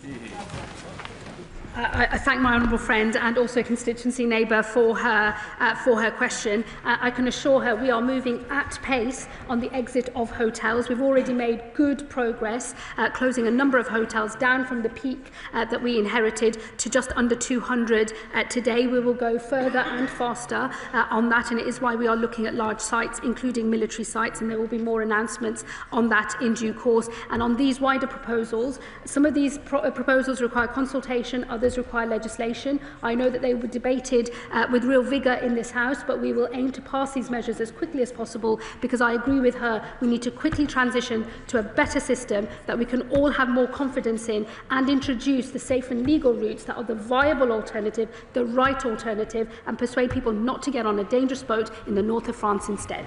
Josh Babber. Madam Deputy Speaker, the Home Secretary has spoken a lot about contribution, but one of the most powerful forms of contribution to our country is getting a job and paying taxes, something that the Home Secretary will not allow people seeking asylum to do, despite the fact that in Denmark they can do that. She speaks about pull factors being an aversion to this, but a study by the University of Warwick, looking at 30 different studies of this, found that there was no long-term correlation between labour market access and destination choice. So will she review her decision not to offer people seeking asylum the right to work so that they can pay their own way in our country? Yeah. I think, look, what I would say to the honourable gentleman is what I said in response to a question from his side earlier today. It would be a pull factor, because we already know that the ability to work in this country illegally is already a pull factor, and that is why we are clamping down on illegal working. It's why we've seen 11,000 raids, 8,000 arrests, and 1,000 people with no right to be in this country removed from this country. So it would be a pull factor. And what I would say to him also is, I have the misfortune of having to look through the TikTok accounts and the various other ways in which the organised immigration criminals actually advertise their packages for people to get on a boat in the Channel in the north of France. It's in all of those marketing materials as well, and we know from the intelligence that we gather as well, that is one of the pull factors. It's why we have to deal with it. Gurinder Singh Josan. Thank you, Madam Deputy Speaker, and I thank the Home Secretary for her statement, which I fully support. My constituency, like that of the Home Secretary, is incredibly diverse, with people originating in countries across the world, settled and contributing to our communities. One thing that people of all backgrounds detest, that they have in common, is that they absolutely detest the unfairness that the party opposite allowed to creep into asylum and immigration system. They also detest the demonising of their neighbours by people in reform. So does the Home Secretary agree with me that the choice is clear? A choice between chaos handed over by the party opposite of a system taken advantage of by those who can pay the people smugglers, or a system of fair and safe legal routes for those who need them? Home Secretary. Thank my honourable friend. My own parents were migrants to this country in the late 60s and 70s. Migration is woven into the story of my own family and that of thousands of people that I represent in my constituency of Birmingham, Ladywood. And let me say to him, I agree, ethnic minority Brits are just like every other kind of Brit. We value fairness and contribution as well. That is why those principles sit underneath all of the policy announcements that I've made today. Carla Denyer. Madam Deputy Speaker, it isn't people seeking sanctuary that are tearing our country apart. It's toxic, racist narratives and the scapegoating of migrants and asylum seekers for what is nothing to do with them. The chronic housing crisis, the running down of public services are not caused by migrants. They are caused by political decisions and by the grotesque inequality in this country. Does the Secretary of State understand that attempting to out-reform reform is actually just boosting this baseless far-right narrative and will only deepen divisions when we urgently need leadership and hope instead? Let me tell her, I couldn't care less what any other political party has to say about these matters. I don't care what other politicians are saying on the television. I don't care what other activists are saying either. I care about the fact that I have an important job to do, and I can see that there is a problem here that needs to be fixed. If it was possible to pretend there wasn't a problem because there wasn't one, I wouldn't be saying there is one. There is a genuine problem in this asylum system, and we need someone to sort it out, not to pretend it doesn't exist, which I'm afraid is one of the things that fuels the division in the first place. My own constituents, since I have been Home Secretary, have been telling me directly of abuses in the visa system that they can see with the evidence of their own eyes long before any officials in Whitehall have ever clocked onto those things. It is a moral responsibility when you see something broken to fix it and to make sure that the fact that it's broken is not fueling division in our country. And let me also say to her, it is Green Party politicians who are absolute hypocrites because they talk great language in here and then oppose asylum accommodation in their own constituencies. Speaker, could I first thank the Home Secretary for her statement? As a member of Bradford West, my constituency, I'm really proud of Bradford being a city of sanctuary. And the Home Secretary is aware I'm also a former foster parent to an Afghan refugee. My concern is that had somebody like my Afghan refugee, my foster son, come to this country and not had a parent and just had a sibling, with the reforming of Article 8 that the Home Secretary is suggesting, he would not be able to apply for just his only sibling to come over. And that would also apply to potentially a Ukrainian woman if we were to look at contributions who had young children, came to this country and couldn't contribute because of a trauma or she experienced. So will the Home Secretary meet with me when she's doing her consultation around the safe passage for refugees and asylum seekers? Home Secretary. Well, of course, I will always happily meet with my honourable friend. We made clear in the asylum policy statement that the routes for these measures do not apply to unaccompanied children and other vulnerable groups. We will be setting out our specific policies in relation to vulnerable groups, including unaccompanied children, separately. So these measures do not apply to them. She will know that the scheme for Ukrainians is a bespoke temporary scheme brought in by the party opposite when they were in government and supported not just by our party but across this House. So I would expect the rules of that scheme to apply in the normal way, but I will of course discuss with her the issues that she raises. Dr. Luke Evans. Can I thank the Home Secretary for a copy of her speech? And in it, it says, the public rightly expect we can determine who enters this country and who must leave. And I agree. One thing that's missing, though, is verifying the people who come in. This side put forward the idea of age verification that many other countries have. Is that part of her plan? Would she consider putting it back in the plan so we know exactly who is coming in, that they are who they say they are? Home Secretary.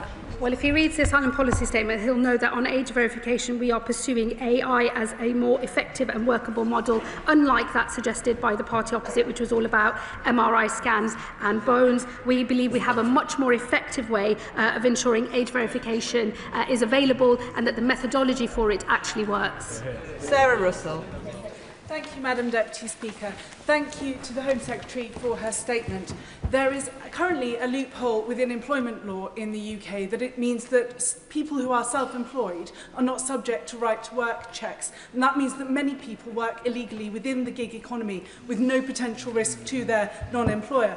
Will the Home Secretary discuss how we can close that loophole while simultaneously ensuring that we do uphold rights for British workers, but also the rule of law and the remainder of our rights within the UK?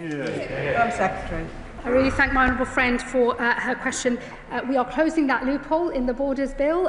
It is important that colleagues support us when that is debated again on Wednesday. She's absolutely right that closing down these loopholes, ensuring that everyone is subject to a right to work check and therefore build support for a rule of law approach to the way that people are able to access employment in this country is incredibly important, and I hope that all colleagues, even those across the House, might see it to support these measures later this week.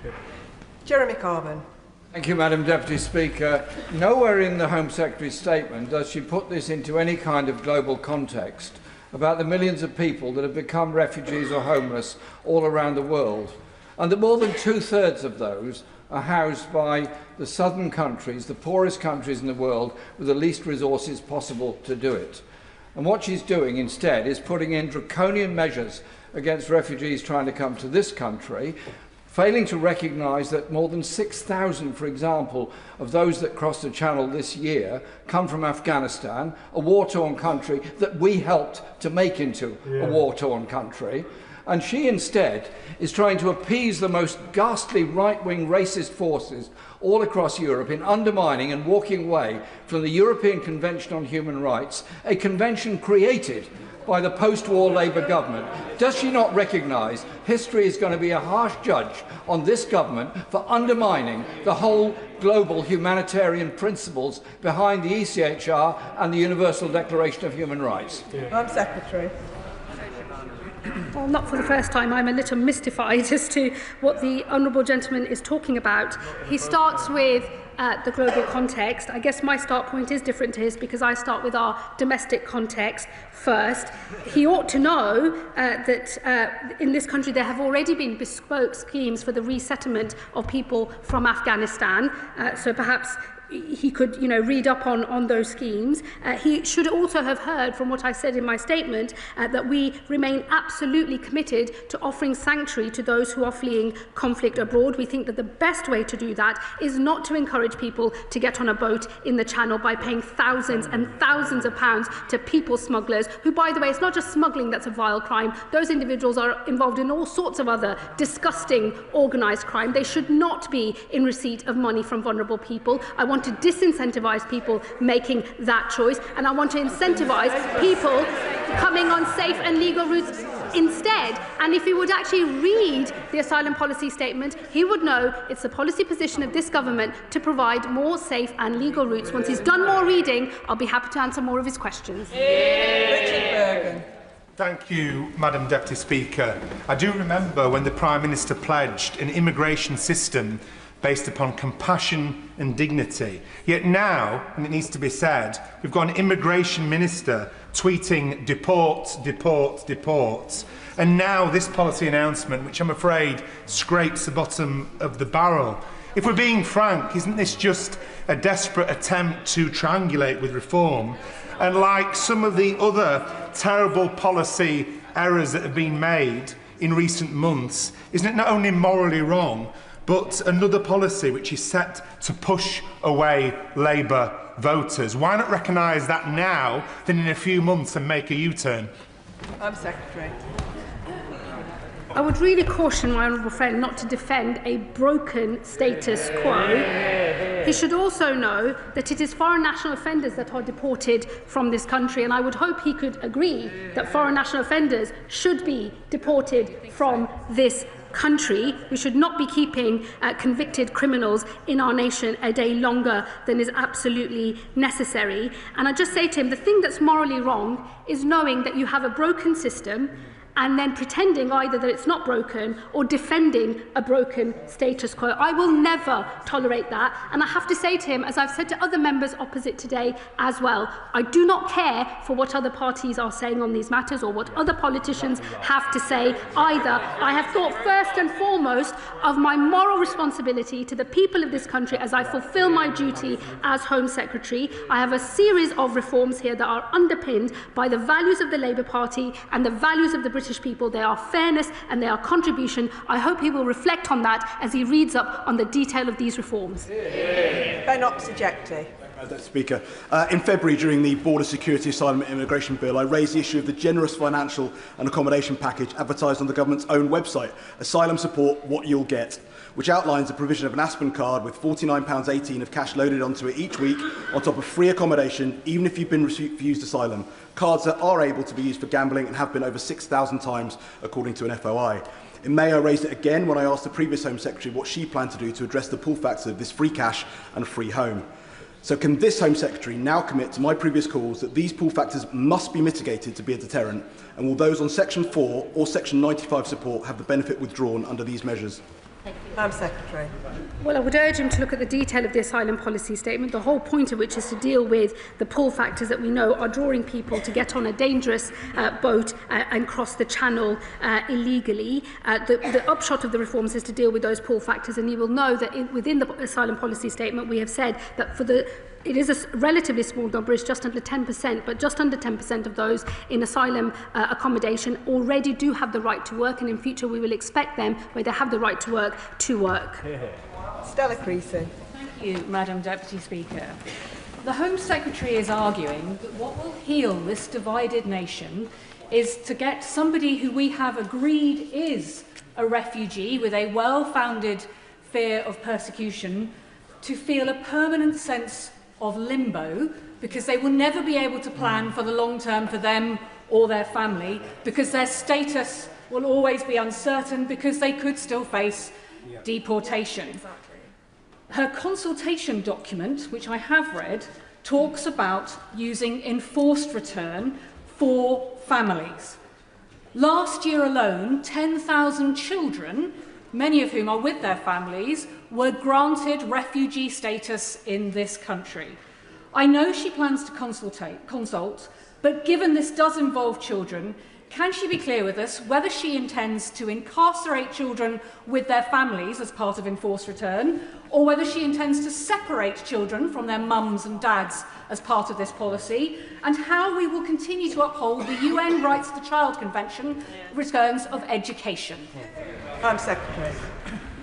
Well, I would encourage my honourable friend to look at the detail of the asylum policy statement on our intentions in relation to the protection, work and study route, which in future will be the route by which refugees can contribute and earn their way to settlement in this country. And of course, it is the express intention of this policy statement to disincentivise people coming through dangerous channel crossings, and to incentivise and to push people towards what will, over time, become more generous, safe and legal routes of entry into this country, with more privileged status when it comes to the earning of permanent settlement. Let me say to her on failed asylum-seeking families, because I think that is the important context that was missing from her question. There are 700 Albanian families at the moment who have made asylum claims. Those asylum claims have failed, and the only reason they've not been removed from the country is because of the policies around not removing families, that is to say parents with their children. We are not going to separate parents and their children, but we are going to consult on the removal of support and how we effectively and safely ensure that those individuals are returned. But we will of course want to see most of those people return voluntarily instead. Liz Saville-Roberts. Stoking fear and division through the kind of performative cruelty trailed over the media this weekend has consequences. We saw that in Caerphilly last month, where Reform UK spread information. Ukrainians spoke of intimidation. So when she speaks of unity, surely the lesson from Caerphilly is that imitating Reform doesn't create unity, doesn't win trust, but standing firm on values does. Here, here. I'm sorry, that's just unserious from the Honourable Lady. I'm sorry to find that the Reform Party is living rent-free in so many people's heads. I can assure you it's living nowhere near mine. These policy proposals are designed to fix what we all know to be true, which is we have a broken system. It is driving division across our country. I see that in my own constituency. I hope she's not suggesting that the evidence of my own eyes and my own experience in my own constituency, where over 70% of those people are not white, and most of them have a migration story just like my own. These are matters of great interest across our country, across every type of community in our country, and it is incumbent on any government that wants to make sure that we can run a decent system and not fuel division in our country to pursue the sorts of reforms that we are talking about today, underpinned by what I would have hoped were values that her party could have signed up to as well, and that is to say fairness and contribution. Lauren Sullivan.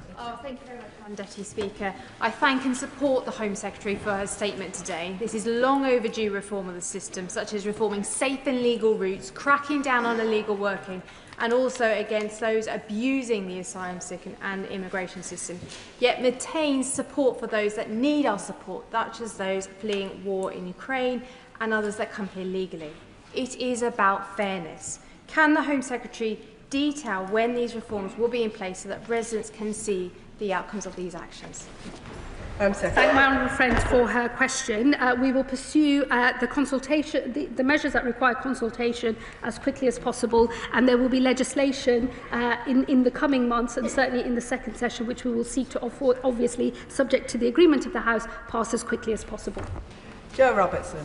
Thank you, Madam Deputy Speaker. The Home Secretary's asylum plans still have a gaping hole in the middle of them, in that she doesn't know what to do with failed asylum seekers who can't be returned home.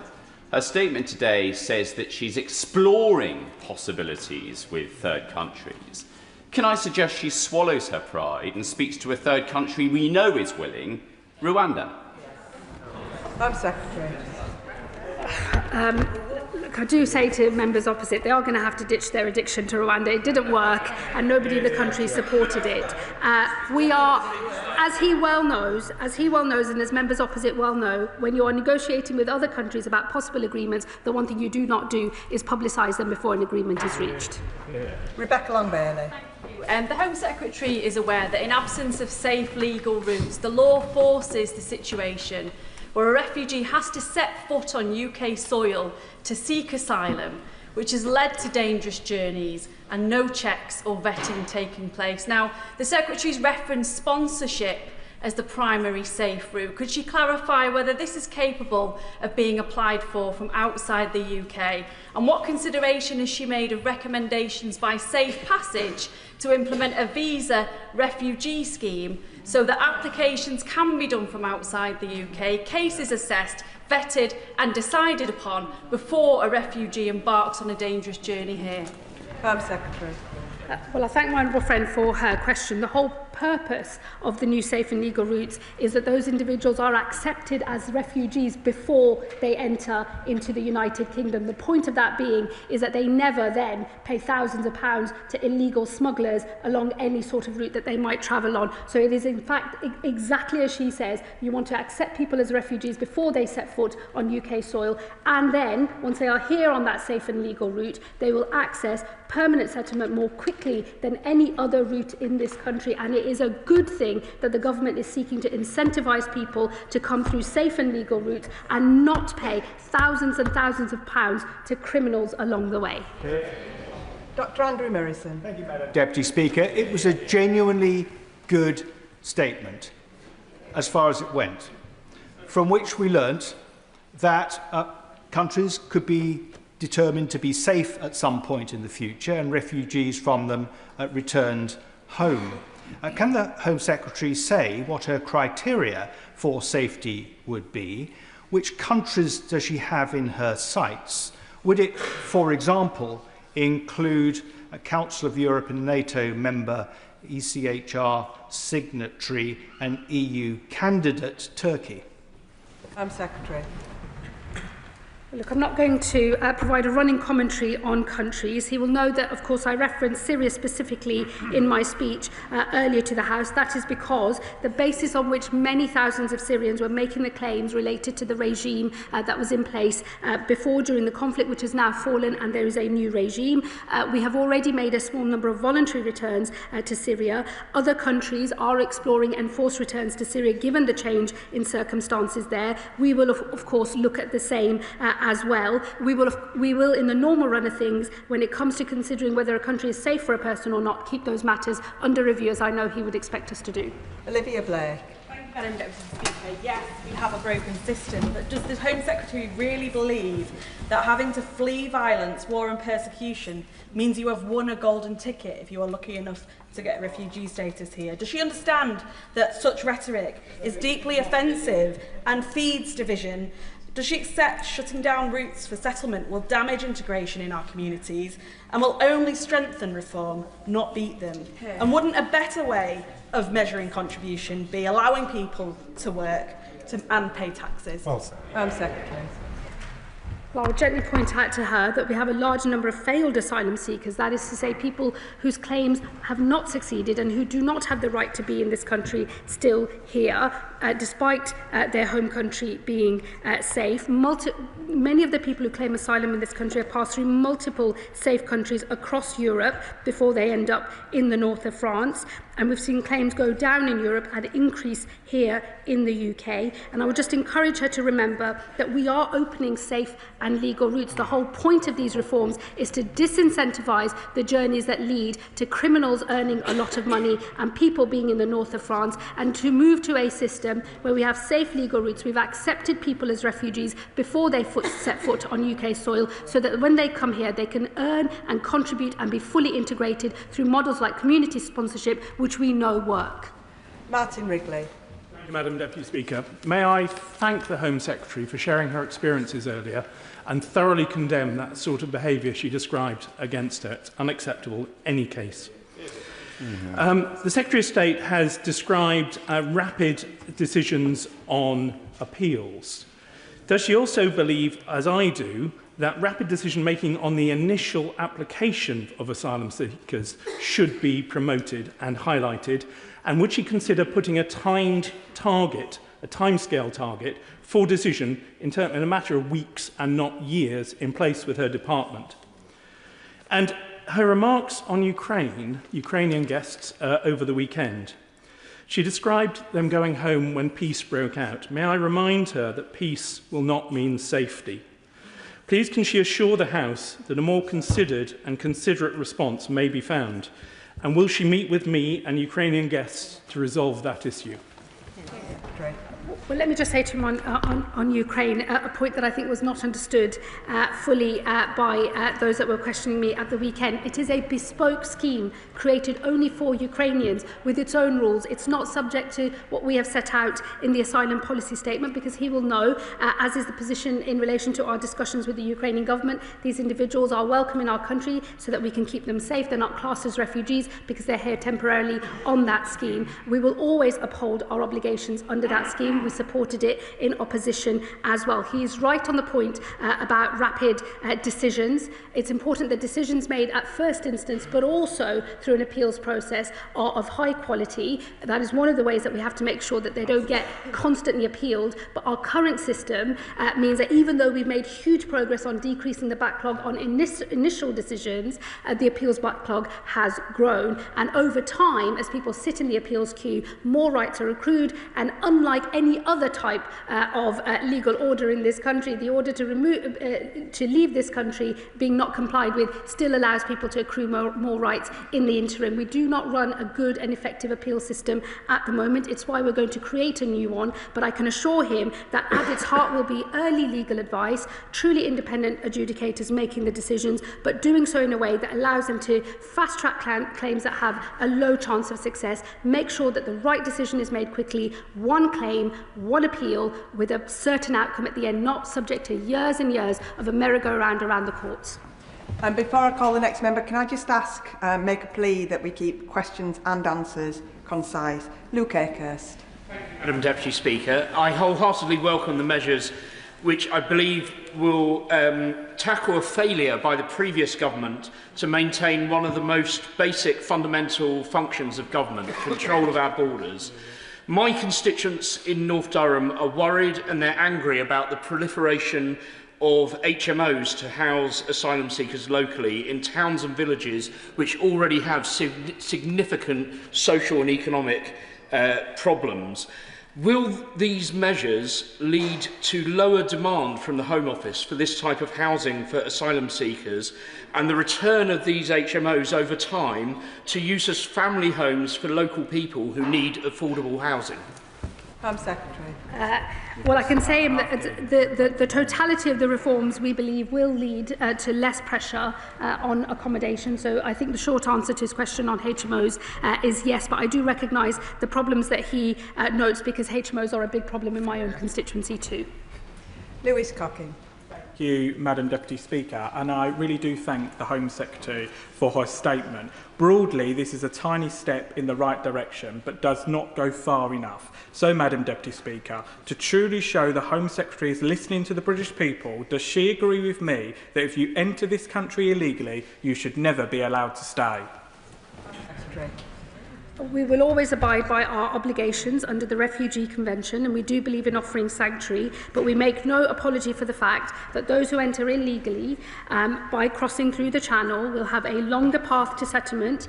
We are deliberately incentivising other safe and legal routes into the country to show that that is the proper way to seek sanctuary in this country, not pay criminals a lot of money and put your own life at risk. John MacDonald. When we introduce new legislation and new procedures, it's important we can calculate the implications and where it could lead us to. Like my old friend for Vauxhall, I work with, and have done for decades, to be frank, with asylum families, and in particular the children. And what I find is the children are extremely traumatised. And what we try to do to them is give them security and peace of mind for the family. Now what will happen is every 13 months, that security could be undermined and they could face the removal. Could I ask my right honourable friend whether or not she's consulted the Children's Commissioner, or education psychologist or others about the implications of what she's saying today?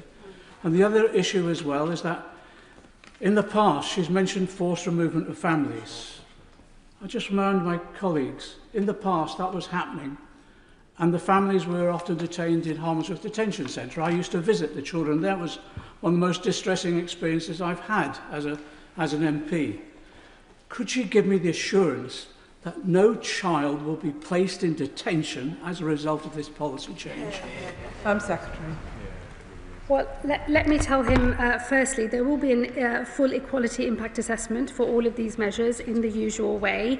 And as the consultations take place and as the legislation is drafted and then debated in this House, I'm sure all of the individuals that he has said, has mentioned, will have their say. I would expect them to as well. I would just gently remind him that when we're talking about the asylum system today, we're not just talking about those who arrive illegally on small boats. We're also talking about people who arrive on visitor visas, on student visas and on work visas, who the minute those visas come to an end immediately claim asylum. We know that the relative generosity of that route, the effective automatic permanent settlement after 5 years, is one of the things that attracts that behaviour. It is right that we clamp down on that and disincentivise people trying to stay in this country in that way, and instead incentivise people who will come through safe and legal routes. As I say to him, as we get order and control in the system, the safe and legal routes will start relatively modest, but I do anticipate them growing more generous and growing over time, because this country is fundamentally open, tolerant and generous. Sammy Wilson. Madam Deputy Speaker. Thank you, Madam Deputy Speaker. Can I welcome the honest and realistic assessment which the Secretary of State has made today in relation to the broken asylum system and also the division which immigration is causing across the United Kingdom. She has been innovative in some of the proposals which she has made, but only time will tell whether the potential loopholes will undermine the honourable objective which she has set, namely to cut back on illegal immigration. In my view, the only way of doing that is to make sure that people who enter this country breaking the law get returned immediately. But on the issue of the ECHR and its the expanded interpretation, can she give us an assurance that whatever changes she makes in that will apply fully to Northern Ireland, where unfortunately the previous government embedded the ECHR in the Windsor framework and has proven already to be a means of undermining immigration policy? Well, I can assure him that the Minister for Immigration has met with his counterparts in the devolved administrations, and we will keep all of those conversations going, because this is a reserved matter rather than a devolved one. And Madam Deputy Speaker, can I just say, in case the microphone did not pick up my answer to my honourable friend on the detention of children, I can give him that assurance that he sought in his question. Rachel Maskell.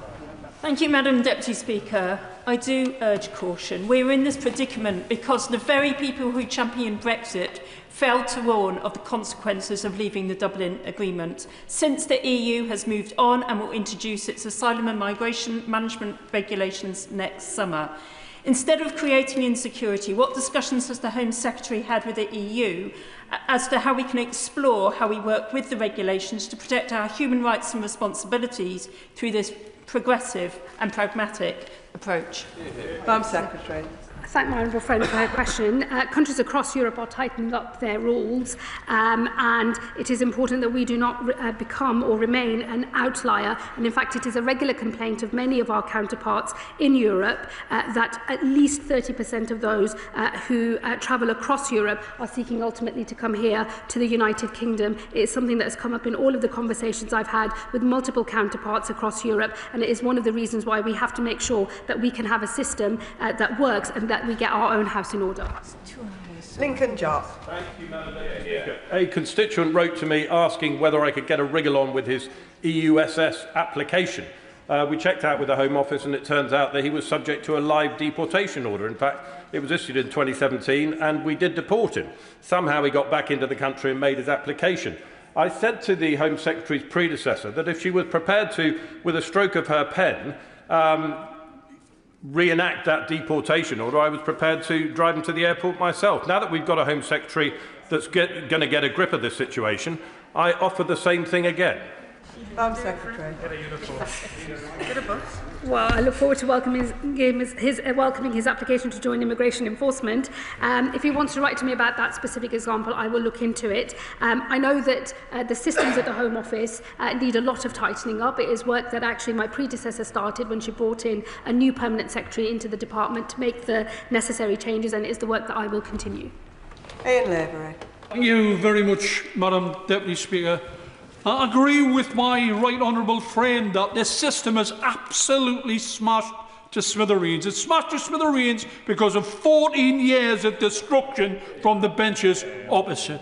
But of course we all want to see the control of our borders. We want to stop the boats. We want to see better, safer, legal routes. But I appeal to my right honourable friends and honourable friends on the front bench. When the opposition parties, the Tories, Reform UK, not to mention that odious racist Chancellor, bankrolled by the world's wealthiest man, are championing our policies, is it not time to question whether we're actually in the right place? I have a lot of time and high regard for my honourable friend, and what I would say to him is he shouldn't allow mischief making by those that he names to throw him or our party off course. I hope that he will have heard the support from our own backbenches today, from members of Parliament who can see that these are changes that are necessary to fix the very broken system that he agrees that we have. And I would just ask for people, please don't keep repeating the name of a man who doesn't even think I'm English. I find that very offensive, and I would just ask everyone to refrain from doing so. We don't need to do that, and we do not need to go there. Don't fall for the mischief that others are making here. We know there is a broken system. It is our solemn responsibility as a Labour Party and as a Labour government to get on with fixing it. Charlotte Kane. Thank you, Madam Deputy Speaker. I agree the asylum system is broken, and I welcome the commitment to safe and legal routes for people to seek asylum. But there is much in this bill that I think is cruel, impractical and won't work. I pick out one example, is making people have reviews every 2.5 years for 20 years. Yeah. It's cruel because those people are not going to be able to get a sense of security and safety. It's counterproductive because those people are going to struggle to get good quality, secure, high-paid jobs and contribute to our society. And it won't work. We already know that the Home Office can't cope with what it's currently having to do. My casework is full of people whose papers, when they're trying for immigration status, their papers get lost. The digital right to work system doesn't work properly. We've got a backlog in the asylum claim. How are you going to make this work? Secretary. I'm making changes that I will ensure will work. Let me assure her of that. And secondly, what I would say to her is I make no apology for disincentivising routes into this country which basically make people smugglers very, very rich men and fuel other disgusting crimes across Europe and in this country as well. It is right that we reserve a privileged status for those who get into work and education, as refugees on core protection will be able to do, and also those those who come via safe and legal routes. That should be the proper way that people come into this country. It has better integration outcomes as well. Nadia Whittam. Thank you, Madam Deputy Speaker. Earlier today, the Home Secretary advised that I wait for the detail of the reforms before criticising them. Well, now the detail's out, and I'm afraid it doesn't reassure me in the slightest. It's hard to know where to begin when so much of what has been announced flies in the face of decency and compassion, but I'll focus on family reunion. Limiting access to family reunion for refugees will force children and spouses into the hands of the very people smugglers that the Home Secretary is seeking to smash. It will push them into unsafe dinghies, risking their lives. Would she be comfortable with this? Home Secretary. Well, I would urge her to look at the proposals on protection, work and study, and also on safe and legal routes. It is right that we try to pivot to a more humane system that privileges those who come not via paying people smugglers a lot of money. And on family reunification, let me just say to her this. British citizens at the moment have to meet thresholds and various qualifying tests before they can apply for family reunion. I think it is right that we bring the position in relation to refugees through the protection, work and study route to the same level. And before I call the next member, members will have seen how many people are on their feet, and I will be needing to finish this statement by 8 o'clock. So please bear that in mind if I want to get everybody in, which I do. Paul Kohler. Thank you, Madam Deputy Speaker. I welcome a sizable amount of what the Home Secretary has said today and is trying to do. Earlier this year, the Immigration Asylum Chamber of the Upper Tribunal, in the case of IX, reiterated the established administrative law requirements that government decision-making in asylum cases be proportionate and reasonable, and not expose individuals to prolonged or indefinite uncertainty, what the Home Office used to criticise under the Tories, in fact, as a lengthy limbo period. So can the Home Secretary clarify how her proposal to require a 20-year period before someone granted asylum may obtain a permanent right to remain complies with these fundamental principles? Home Secretary. I do believe it does comply with those principles. At the moment, at the end of the 5 years, there is already supposed to be a safe country review. We will bring that forward and we will make the safe country review a real thing. But as I've said to him and other members, we will also create alongside the core protection route, the protection work and study route as well, because we want to encourage people to make a contribution to this country. Emma Foodie. Thank you, Madam Deputy Speaker. In a previous life, I was a 999 call taker with the ambulance service and had the awful experience of answering a call to a distraught family desperate for help. But I couldn't help them. I couldn't help them save their loved one. And why? Because they couldn't understand the life-saving instructions which I was trying to give them over the phone due to the language barrier. Does the Home Secretary agree with me that there is nothing progressive about defending a status quo where vulnerable people are unable to access emergency services due to an inability to speak our language? Home Secretary. My honourable friend is absolutely right, and I endorse every word that she just said. Robin Swan. Thank you very much, Madam Deputy Speaker. The Common Travel Area allows movement across the UK, Northern Ireland and the Republic of Ireland. It's been reported in the Irish media that a UK Home Office official briefed the Irish Department of Justice last Thursday in regards to what the Home Secretary was bringing forward. Can I ask her, what's the Irish Government's response to her proposals? Home Secretary. I'm afraid I don't recognise the briefing that he refers to. Clive Efford. Madam Deputy Speaker, I can recall a predecessor of my right honourable friend who described the Home Office as not being fit for purpose, and I've never known a time when there wasn't a backlog of cases with the Home Office. And this set of proposals is going to require people's cases to be reviewed every 30 months. Is that a realistic aim, and is she clear that she can make the Home Office fit for the purpose she set out today? Home Secretary. Well, we're already supposed to do safe country reviews and we will ensure that they are done every 2.5 years. We will also ensure that wherever possible, refugees move into the protection, work and study route instead. And I just say to him, I recognise the phrase not fit for purpose. I've been very clear that I don't think the Home Office is fit for purpose yet. There is new management at the Home Office. They're getting on with making the changes that are necessary, and I will ensure it is both fit for purpose and able to enact the reforms that I've set out today. Lara Sultana. Thank you, Madam Deputy Speaker. Sivanandan warned, and I quote, "What Enoch Powell says today, the Conservatives say tomorrow, and Labour legislates the day after. Seizing valuables belonging to asylum seekers, making refugees wait 20 years before they can apply to settle permanently, and deporting entire families, including children, who have built new lives here because their country of origin is deemed safe. These measures are straight out of the fascist playbook." The Home Secretary has described herself as a child of immigrants, so I ask her, is she proud to introduce measures that punish and persecute desperate and vulnerable people seeking sanctuary? And how does it feel to kick away the ladder and be praised by fascist Tommy Robinson? And I must add, he has a... Order, Home Secretary. Home Secretary. Order, Home Secretary. I'm just going to clarify a point of fact. She said I described myself as a child of immigrants. It's not a description, it's just a statement of fact. And everything else she said is beneath contempt.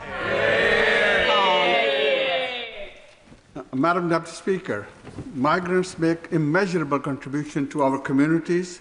In Manchester, Russian, Wendy, who has Jamaican heritage, is a community health champion. Najma from Somalia leads local initiatives to tackle knife crime. And Hafsa grew up in the Middle East and leads nature improvements projects. So does my right honourable friend agree that the language we use to talk about immigration must reflect the important role immigrants play in the functioning of our nation? Home Secretary.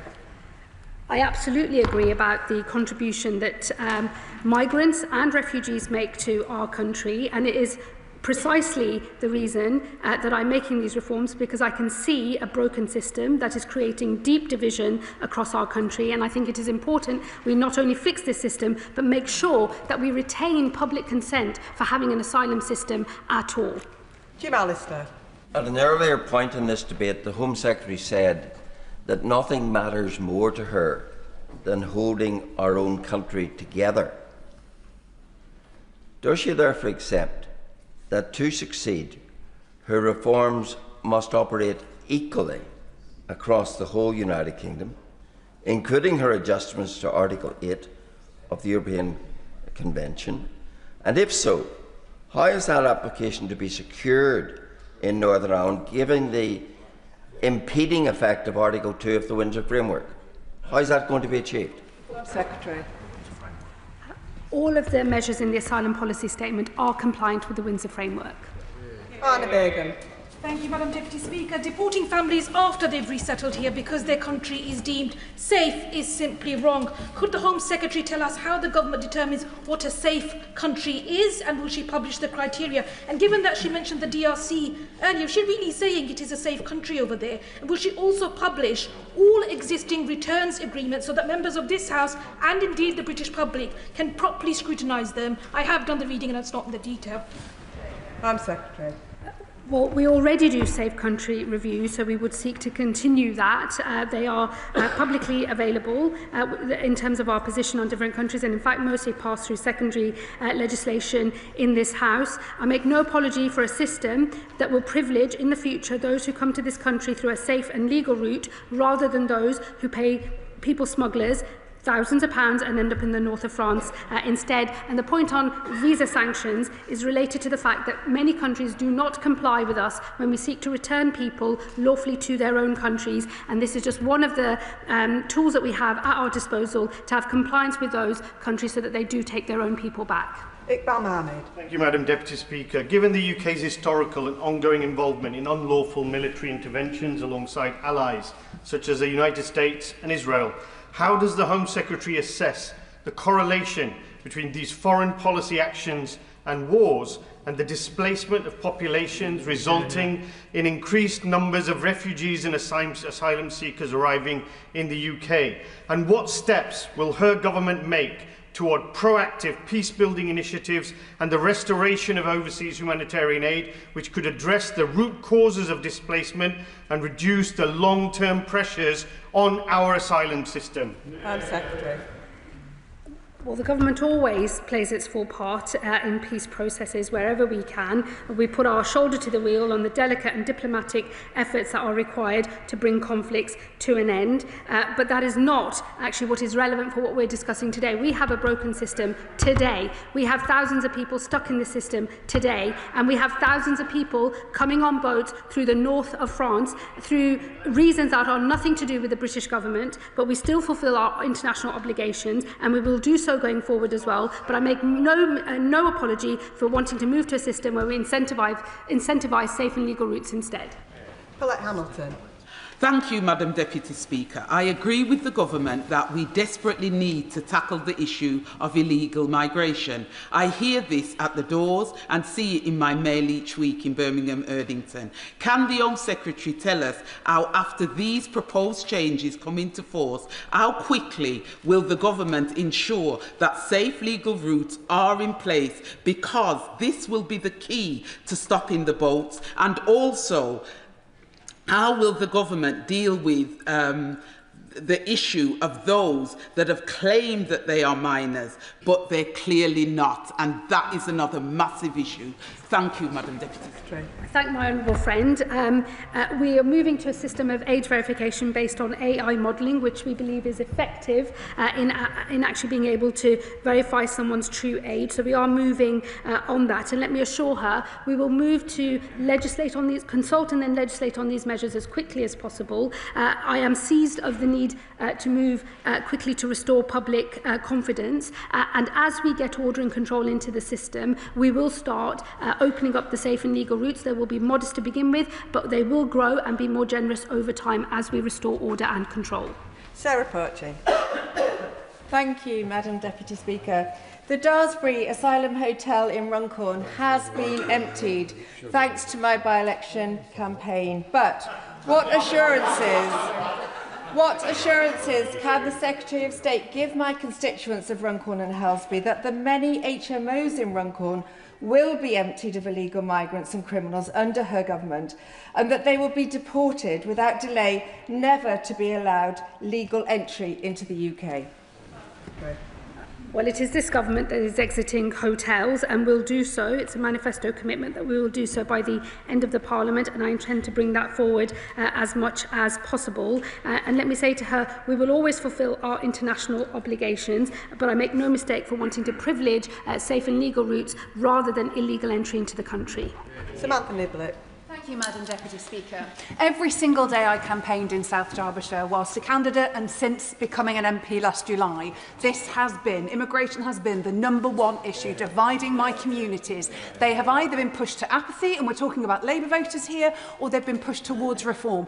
I cannot thank her enough for today's statement, because finally at last my constituents feel heard. But my question to her is, how frequently can they expect an update so that they can see that these promises being made today will result in delivery sooner rather than later? Home Secretary. Well, I thank her for her comments and her question. Let me assure her that I know that the way to build public confidence in the new system is not just to announce the reforms here, but to get on with legislating and then implementing those reforms so that her constituents, my constituents and people all across the country can see the impact and can see that we can fix this system and that the public confidence in having an asylum system at all can be retained. Adnan Hussain. Thank you, Madam Deputy Speaker. Stripping people of the very few belongings they have left after fleeing war and persecution runs contrary to the very principle of asylum, a principle rooted in protection and compassion. So I ask the Home Secretary, how do such measures help address the real root causes of displacement and the refugee crisis: war, destabilisation, persecution and dangerous crossings? Secretary. Well, I shouldn't be surprised to see the honourable gentleman indulging in misinformation here. Let me tell him the example I used in my speech. Somebody who has access to £800 a month from their family, has enough money to acquire an Audi and is not expected to contribute to the cost of his asylum support at all. I think it is right that we change that. British citizens have to give account of the assets they have before they access benefit support. I don't think that these individuals should be in a privileged position if they have access or have assets of high value. I've made it very clear when this is not about taking jewellery off people or their wedding rings and so so on at the border. That will never happen, but it is right that those who have assets are asked to contribute to the cost of their asylum accommodation. Mohammed. Thank you, Madam Deputy Speaker. Under the previous government, we have had hostile policy after hostile policy, from the go-home bans to Windrush scandal to Rwanda, all of which failed to deter dangerous crossings or fix the asylum system. What is dividing communities is the constant anti-refugee rhetoric pumped into our politics, which has resulted in the vile racism that the Home Secretary has been subjected to, vile racism that I have been subjected to, vile racism that my mother has been subjected to. Let's be clear, there are some people who will never be appeased, who will constantly stir hatred in our communities. The new proposals of forcing refugees to reapply every 2 years just adds huge cost and pressure to an already overstretched system. Has the Home Secretary assessed the cost to the Home Office of processing thousands of repeated applications, an area of law in which I used to practice in, and how will this impact on an already overstretched system facing huge backlogs? Well, let me tell you, what I think is dividing our country and communities all over our country is an unfair, out-of-control system that's putting pressure on communities across the whole of the nation, and it is incumbent on me as a Home Secretary and on this government to fix that system and to retain public consent for having an asylum system at all. And it is also my job to make sure that we have the administration capacity and the funding to enact these reforms, which we will. Gareth Snell. Thank you very much, Madam Deputy Speaker. If you look at a heat map of where asylum dispersals take place, it tends to be inner city London and then the towns and the cities of the Midlands and the North West that least have the resources to help them. Thankfully, in Stoke-on-Trent, we've got organisations like our CAB and ASHA who are doing what they can. So can I ask the Secretary of State, when she is looking at this policy in the round, as she will do, can she look at that dispersal mechanism to make sure that everyone is taking the support that they should do? And could I also go on the point around the national referral mechanism for modern slavery? It is one of the most difficult pieces to access if you are somebody who has been trafficked into this country. You need to be put in by a national first responder through a third party. Can she set out a little bit about what her changes are going to be and give an assurance that those national first responders won't be removed from that process, because they do a very good job in vetting people before they get access?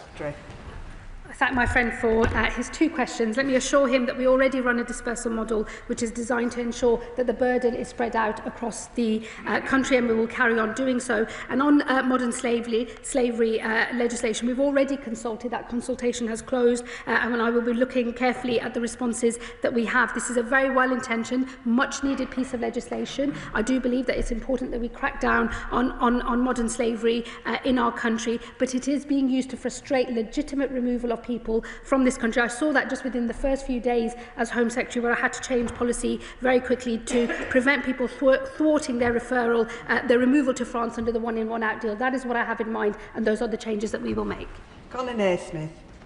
Madam Deputy Speaker, can I thank the Home Secretary for her statement today and for taking the bold action necessary to tackle the chaos and lack of control that we inherited in our asylum system. But does she agree with me that these changes are as much about incentivising the right behaviour by creating those capped legal routes to asylum as they are about taking tough action to break the status quo, which sees thousands of people crossing the Channel in a dangerous, uncontrolled and unfair way? My honourable friend is absolutely right, and I endorse every word that he just said. Kumar. Thank you, Madam Deputy Speaker. What measures is the Home Secretary taking to dismantle the criminal gangs exploiting both legitimate and illegitimate businesses to facilitate illegal channel crossings, and can she make details of regulation action that's being taken to prevent the use of assets such as shops on our high streets and the supply of life jackets, boats and other components needed in the dangerous crossings by illegal immigrants and by criminal gangs? Home Secretary. I can assure her that we are engaging in intense law enforcement work, both through the National Crime Agency and working collaboratively with our partners in Europe, especially in France. There have already been 350 disruptions of organised immigration crime activity. We've confiscated numerous small boats ourselves, and again working with our European partners to do so. The sum total of all of those efforts has prevented 20,000 illegal crossings across the Channel already. We will grow this work. We know it is a very important part of the picture for how we deal with the problem of small boats. David Williams. Thank you, Madam Deputy Speaker. This is about fairness. My constituents across Stoke-on-Trent North and Kidsgrove are good, kind and compassionate people. We've got a proud tradition of supporting those who need our help the most, yet they know, like we all do, that the current immigration system is broken. Does the Secretary of State agree with me that unlike the previous government, who were more concerned about campaigning on the matter, we must take action to bring back that fundamental value, our British value of fairness, so that we can resolve those issues at our borders? Again, I agree with every word my colleague and my honourable friend has just said. Fairness and contribution, they are Labour values, they're British values, and they underpin the totality of these reforms. David Smith. Thank you, Madam Deputy Speaker. I thank the Home Secretary for her statement, and particularly for the commitment to new, safe, legal routes. There's been a lot of talk of morality in this discussion, and there absolutely should be. It's too important to get it wrong. So does she agree with me that tolerating a system where men, women and children are encouraged onto flimsy rubber boats to risk their lives in the English Channel when they are already safe where they are is not a moral choice? He's absolutely right. Fixing this broken system is a moral mission for me, because I believe we cannot look the other way and pretend that it's just talking points from our political enemies that are driving division in our country. The broken system is what is driving division in our country. I am determined to put that right, to make sure we can divide our country, but also retain public consent for having an asylum system to begin with. Daniel Francis. Thank you, Madam Deputy Speaker, and can I thank the Home Secretary for her statement to control our borders, which I know will be welcomed by the majority of constituents across Bexley and Crayford. Now, in recent months, we've seen both our police and enforcement officers, particularly in Crayford, carry out raids and work to arrest people working illegally here. So can I ask the Home Secretary to set how the measures announced today will continue to tackle that work around people working here illegally? Well, cracking down on illegal working is absolutely crucial to all of these reforms, and to make sure that we can retain public consent for not just our asylum system, but for our legal migration system as well. We've already seen a record number of raids, over 11,000 since this government took office, leading to 8,000 arrests and over 1,000 removals of those with no right to be in this country. We will build on all of that work. Charlotte Nichols. Thank you, Madam Deputy Speaker. Warrington has one of the largest communities of Hong Kongers in the country, many of whom I met with over this weekend, where they reiterated their profound concern that the BNO 5+1 scheme is at risk as a result of the government's wider agenda on tackling issues in the asylum and immigration system. Will the Home Secretary give a clear commitment to Hong Kongers that the UK is their home, that the British state will keep its promise to BNOs and Hong Konger refugees, and that the 5+1 scheme is safe? We are committed and have always supported the repatriation of Hong Kongers. The consultation on earned settlement will be announced to this House very shortly, later this week, I believe, and I look forward to discussing that in detail with her then. Kat Eccles. Thank you, Madam Deputy Speaker. As a delegate to the Council of Europe, I will always defend the ECHR and its institution and treaties, and that's why it's important to talk about it in the correct context. In the last 45 years, the Strasbourg Court has ruled against the UK on immigration law rules only 3 times, and in the latest year, for which figures are available, the number of successful human rights-based appeals represented 0.73% of all sentenced foreign national offenders. And the last time Article 8 successfully applied to block a deportation was in 2020. So why does the Home Secretary believe that Article 3 and Article 8 of the ECHR are blocking the UK from controlling its borders when the data simply does not back that up?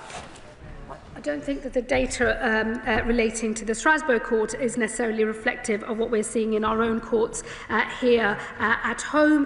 It is clear to us that the application of Article 8, which I know she knows is a qualified right, and it is absolutely appropriate for governments to dictate how that right is applied in their individual countries, and we will do so by bringing forward second session legislation. We think that there is a case for reform of Article 8, and there is absolutely a case for continuing the discussions with European partners at the Council of Europe on Article 3, because we are not the only country that is seeing the expansion of Article 3 have implications for the deportation, in particular, of foreign national offenders. The case for reform, we think, is strong. We have the right solutions, but we are signatories to the ECHR, and we will always be so under this government. Liam Conlon. Thank you, Madam Speaker. Can I thank the Minister for her statement? And I was really proud of how my Beckenham and Penge constituency came together to welcome Ukrainian families after the conflict there through schemes such as Homes for Ukraine. I'm pleased the government has announced today to expand safe and legal routes like this, recognising the UK's responsibility and desire to support those in need and removing the need for refugees to make dangerous journeys. Can the Home Secretary set out how quickly we can expect these safe and legal routes to start operating? Well, I would hope we can move very quickly indeed. As I've said, though, we will do so as we restore order and control to the broken system that we have at the moment. The safe and legal routes will, being candid with the House, begin modest to start with, but will grow over time. As we restore order and control to the current system, we will see those routes grow over time, and we will work with partners from across the philanthropy sector, the UN Refugee Agency, other stakeholders as well, as we design the new community sponsorship models which will in the future bear the load of helping to bring refugees into this country and to settle them and to ultimately integrate them successfully into this country.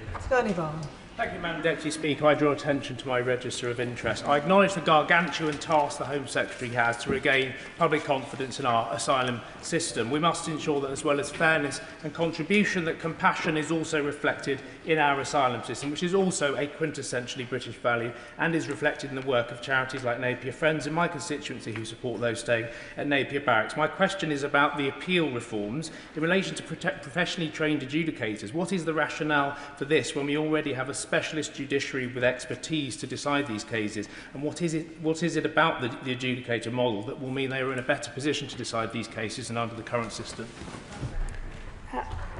Well, firstly, he does mention compassion, and I would say to him that the compassion of our reforms will be reflected in the safe and legal routes where we will accept refugees into our country through a community sponsorship model, resettle and integrate them successfully. That is what will bear the load of fulfilling our international obligations, and I know our people across our country will be proud to do so, because compassion is, he is right, a fundamental value of all of our people, but so is fairness and contribution, and taken together, these reforms, I believe, strike the right balance. And what I can say to him on the appeal system is it's completely shot to pieces at the moment. It's riven with backlogs. Even increasing judicial sitting days does not make the difference. I think it's absolutely appropriate that we design a new appeal system, independent, with early legal advice available right at the start, and where it is proper for the government to set the framework for the speed at which cases can be heard, including fast-tracking those claims that have no chance of success or are from countries which have low grant rates in the first place. He will know that listing at the moment within the current system is a matter for the independent judiciary. We would never seek to interfere with that, but with a new appeal system, we as a government will be able to set the framework for the speed at which cases are heard, as well as the provision of legal advice at the start, so we have one claim, one appeal, and certainty at the end of that process. Thank you, Madam Deputy Speaker. I welcome this statement today and can say very clearly to the Home Secretary she will have my complete support in implementing the measures within it and doing whatever it takes to fix our broken asylum system and secure our borders. One of the consequences of this broken system is what can only be described as the targeting of deprived communities like Hartlepool by private companies charged with providing asylum accommodation. We've started to bring the numbers down. Does the Home Secretary agree with me? That process must continue to put fairness back into our system. My honourable friend is absolutely right. We do need to bring fairness back into the system. We need to resolve the problems with supported asylum accommodation as well. Taken together, these reforms and this government's plans on exiting hotels, getting into large sites instead, I believe will relieve the pressure that he sees in his community and across the country as well. Thank you, Madam Deputy Speaker. I take great pride in our country's track record of offering sanctuary to people fleeing conflict and persecution, and I know Afghans, Syrians, Ukrainians and many others who are now settled here and making great contributions to our economy and society in our hospitals, our schools and our businesses. So I welcome the Home Secretary's commitment to getting the proposed safe and legal routes working urgently. And will she also ensure that the right incentives and support are in place so that people arriving this way can integrate successfully? I agree with my honourable friend, and as I've already set out, for those who are on court protection, we will seek to encourage people to move into the protection work and study route so that they can start contributing and integrating more effectively into this country. That will get them to a slightly earlier settlement period as well. But the bulk of these reforms will focus on safe and legal routes, which will be the most privileged route to settlement in this country. It is right that that is the case. It is the best way to integrate people into this country. The community sponsorship model is the way forward, and I look forward to working with her and others in the House as we design that and move forward. Thank you very much, Madam Deputy Speaker. South Norfolk expects to have a robust and compassionate asylum process. I welcome this statement today. One of the aspects that I'm most interested in is the penultimate paragraph on page 28 of the document, which states that the new model will give greater say to communities and support refugees to settle and become self-sufficient. I was wondering if the Home Secretary could expand on what mechanisms will be put in place to make sure that happens. Well, we will design the new system, taking all of the learnings from the Homes for Ukraine scheme and other models as well. We will work closely with the UN Refugee Agency as well as other international partners, and we will work with philanthropists and community organisations, local councils, universities, businesses and others here in this country. We know that there are people who really want to be able to sponsor refugees and play their part in offering sanctuary to those most in need.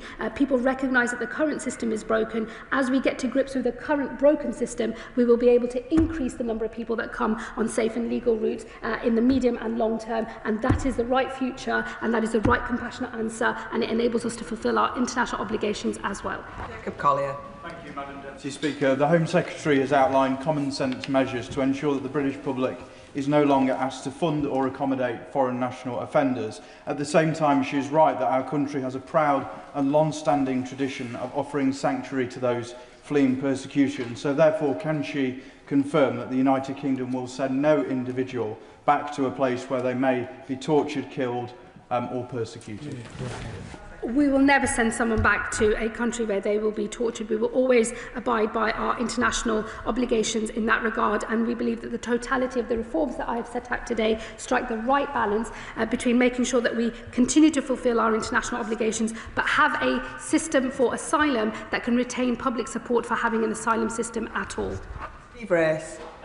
Deputy Speaker, Exeter is a proud city of sanctuary, and we've welcomed communities of Hong Kongers, Ukrainians and Afghans over recent years. So many of my residents will be very pleased and welcome this re-establishment of safe and legal routes for refugees, which were long forgotten by the party opposite.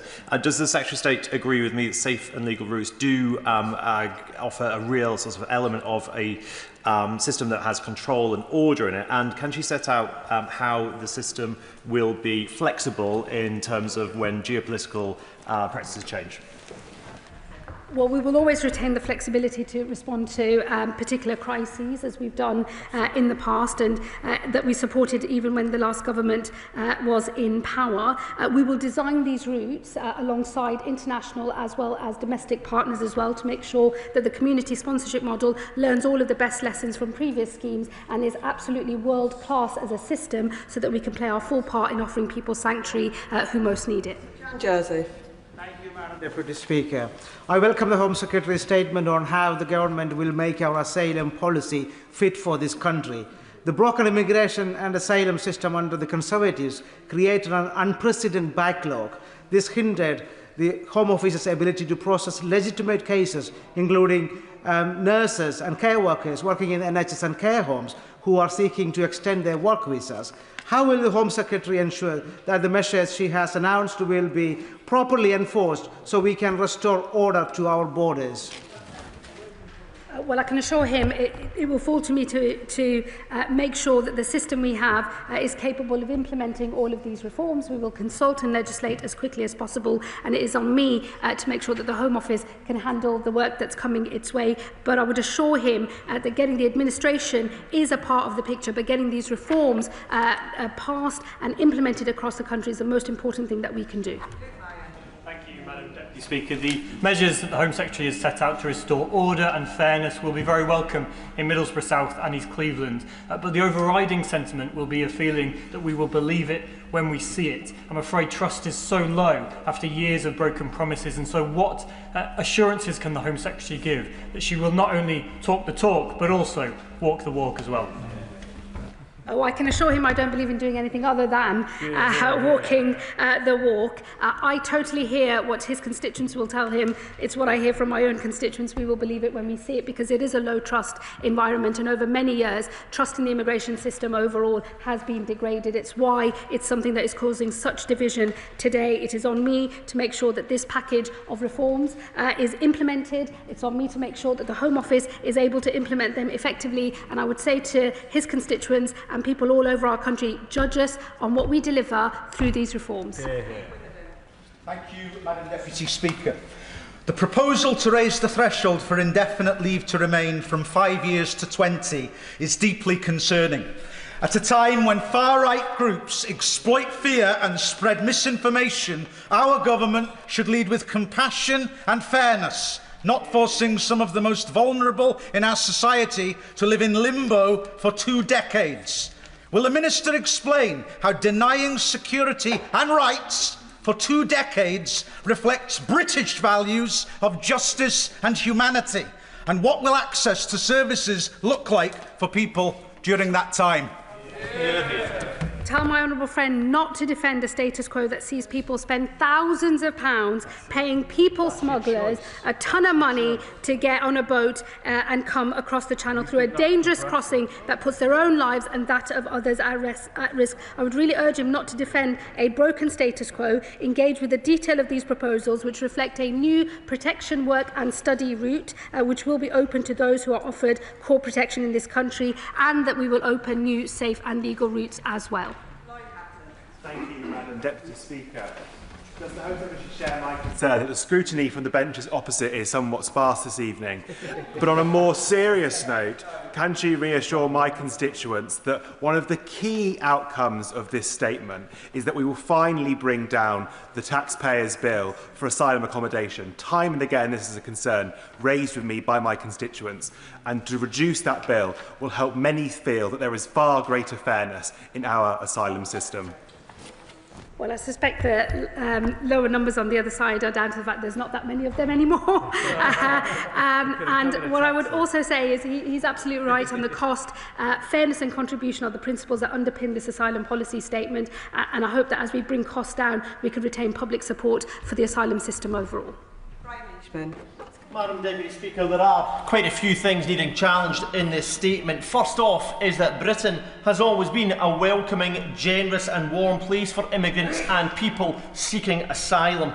There will be many people from an Irish background whose ancestors faced prejudice, as there will be many Jews and Muslims that have been the victims of anti-Semitism and Islamophobia. And let's not forget about the Windrush scandal. With what we have heard today, I'm afraid, the government has surrendered to past discriminations and the vile rhetoric of reform that we hear today. Does the Home Secretary not see that removing the legal obligation to support asylum seekers who would be otherwise destitute is as far away from Labour Party principles and values as we can get? Again, I would just really urge my honourable friend not to defend a broken status quo and not to defend people who commit crimes and are funded by the British taxpayer while they do so. Jonathan Hinder. Thank you, Madam Deputy Speaker. Having gangsters control who comes into our country is intolerable. It's not fair, it's not humane, it's not socialist. And my constituents in Pendle and Clitheroe say to me that they just want control. They want the politicians they send to this chamber to make the decisions on who comes into this country, not the gangsters. So can the Home Secretary reassure my constituents that she will not rest until every migrant, refugee or otherwise, comes to this country through a safe and legal route? Well, I thank my honourable friend for his question. He is absolutely right. There is nothing humane or socialist or indeed any other group that people might want to put themselves into about paying people smugglers a lot of money to get into a boat in the Channel. It's a dangerous thing to do. It fuels further crime. It is not the way that people should seek to come to this country, and I will not rest until the way that people come to this country to seek refuge, be granted refugee status, is through a safe and legal route instead. Final question, Amanda. Thank you, Madam Deputy Speaker. I want to start by fully supporting the Home Secretary's statement today and in getting the balance right. In Ports of North, we've seen how quickly immigration misinformation can spread on our high streets, on local forums and even, Madam Deputy Speaker, forcing businesses to put up signs on developments to say who will be living there. This chaos took hold because the Tories never got a grip, gave up on governing and allowed division to reign across our country. Does the Home Secretary agree that our new enforcement plans and streamlined appeals system are essential not only to enable much-needed action, but also essential to restore trust and give clarity to stop refuelling misinformation division in our communities? Well, I do agree with my honourable friend, and I endorse every word that she said, Madam Deputy Speaker. And that concludes the statement. Point of order, Carla Denyer. Madam Deputy Speaker, the Secretary of State accused one of my Green colleagues of hypocrisy when in fact she was objecting to the warehousing of asylum seekers in military barracks, which is a position in line with Greens in the Chamber and in fact all major refugee rights organisations. So, Madam Deputy Speaker, I do wonder if the Secretary of State would like to withdraw her grossly misleading remarks and baseless accusation of hypocrisy. Point of order, Adnan Hussain. I understand that this also relates to remarks made by the Home Secretary. Intervention, the Home Secretary stated, and I quote, that she shouldn't be surprised to see the honourable gentleman indulging in misinformation in here. Madam Deputy Speaker, I take my responsibilities in this House extremely seriously. I'm confident that every point I raised was made in good faith, based on publicly available information, and was neither misleading nor inaccurate. May I therefore seek your guidance on how a member may respond or have the record clarified when a minister makes such characterisation without providing any evidence, clarification or correction, in particular where it risks implying dishonesty on the part of a member who has had no opportunity to respond further at that moment. Say in response to him, I'm very happy to say it wasn't misleading, it was just wrong. So I can clarify that for the record. And let me say to the Honourable Lady opposite, I don't think, I think it's a fair point of debate to point out that the Green Party is often indulging in hypocrisy, and I shall look carefully at what her colleague has said in relation to the large military sites. But I would say to her, the Green Party never seem to offer any solution, only commentary that does not work. And I thank both members for their points of order, and their comments are now on the record. We now proceed to read the orders of the day. Biodiversity Beyond National Jurisdiction Bill Committee. No. Order.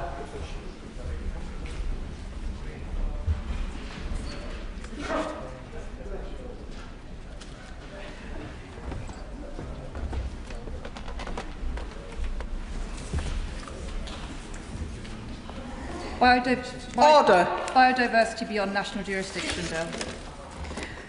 I remind members that in committee, members should not address the Chair as Deputy Speaker. Please use our names when addressing the Chair. Madam Chair, Chair and Madam Chairman are also accepted.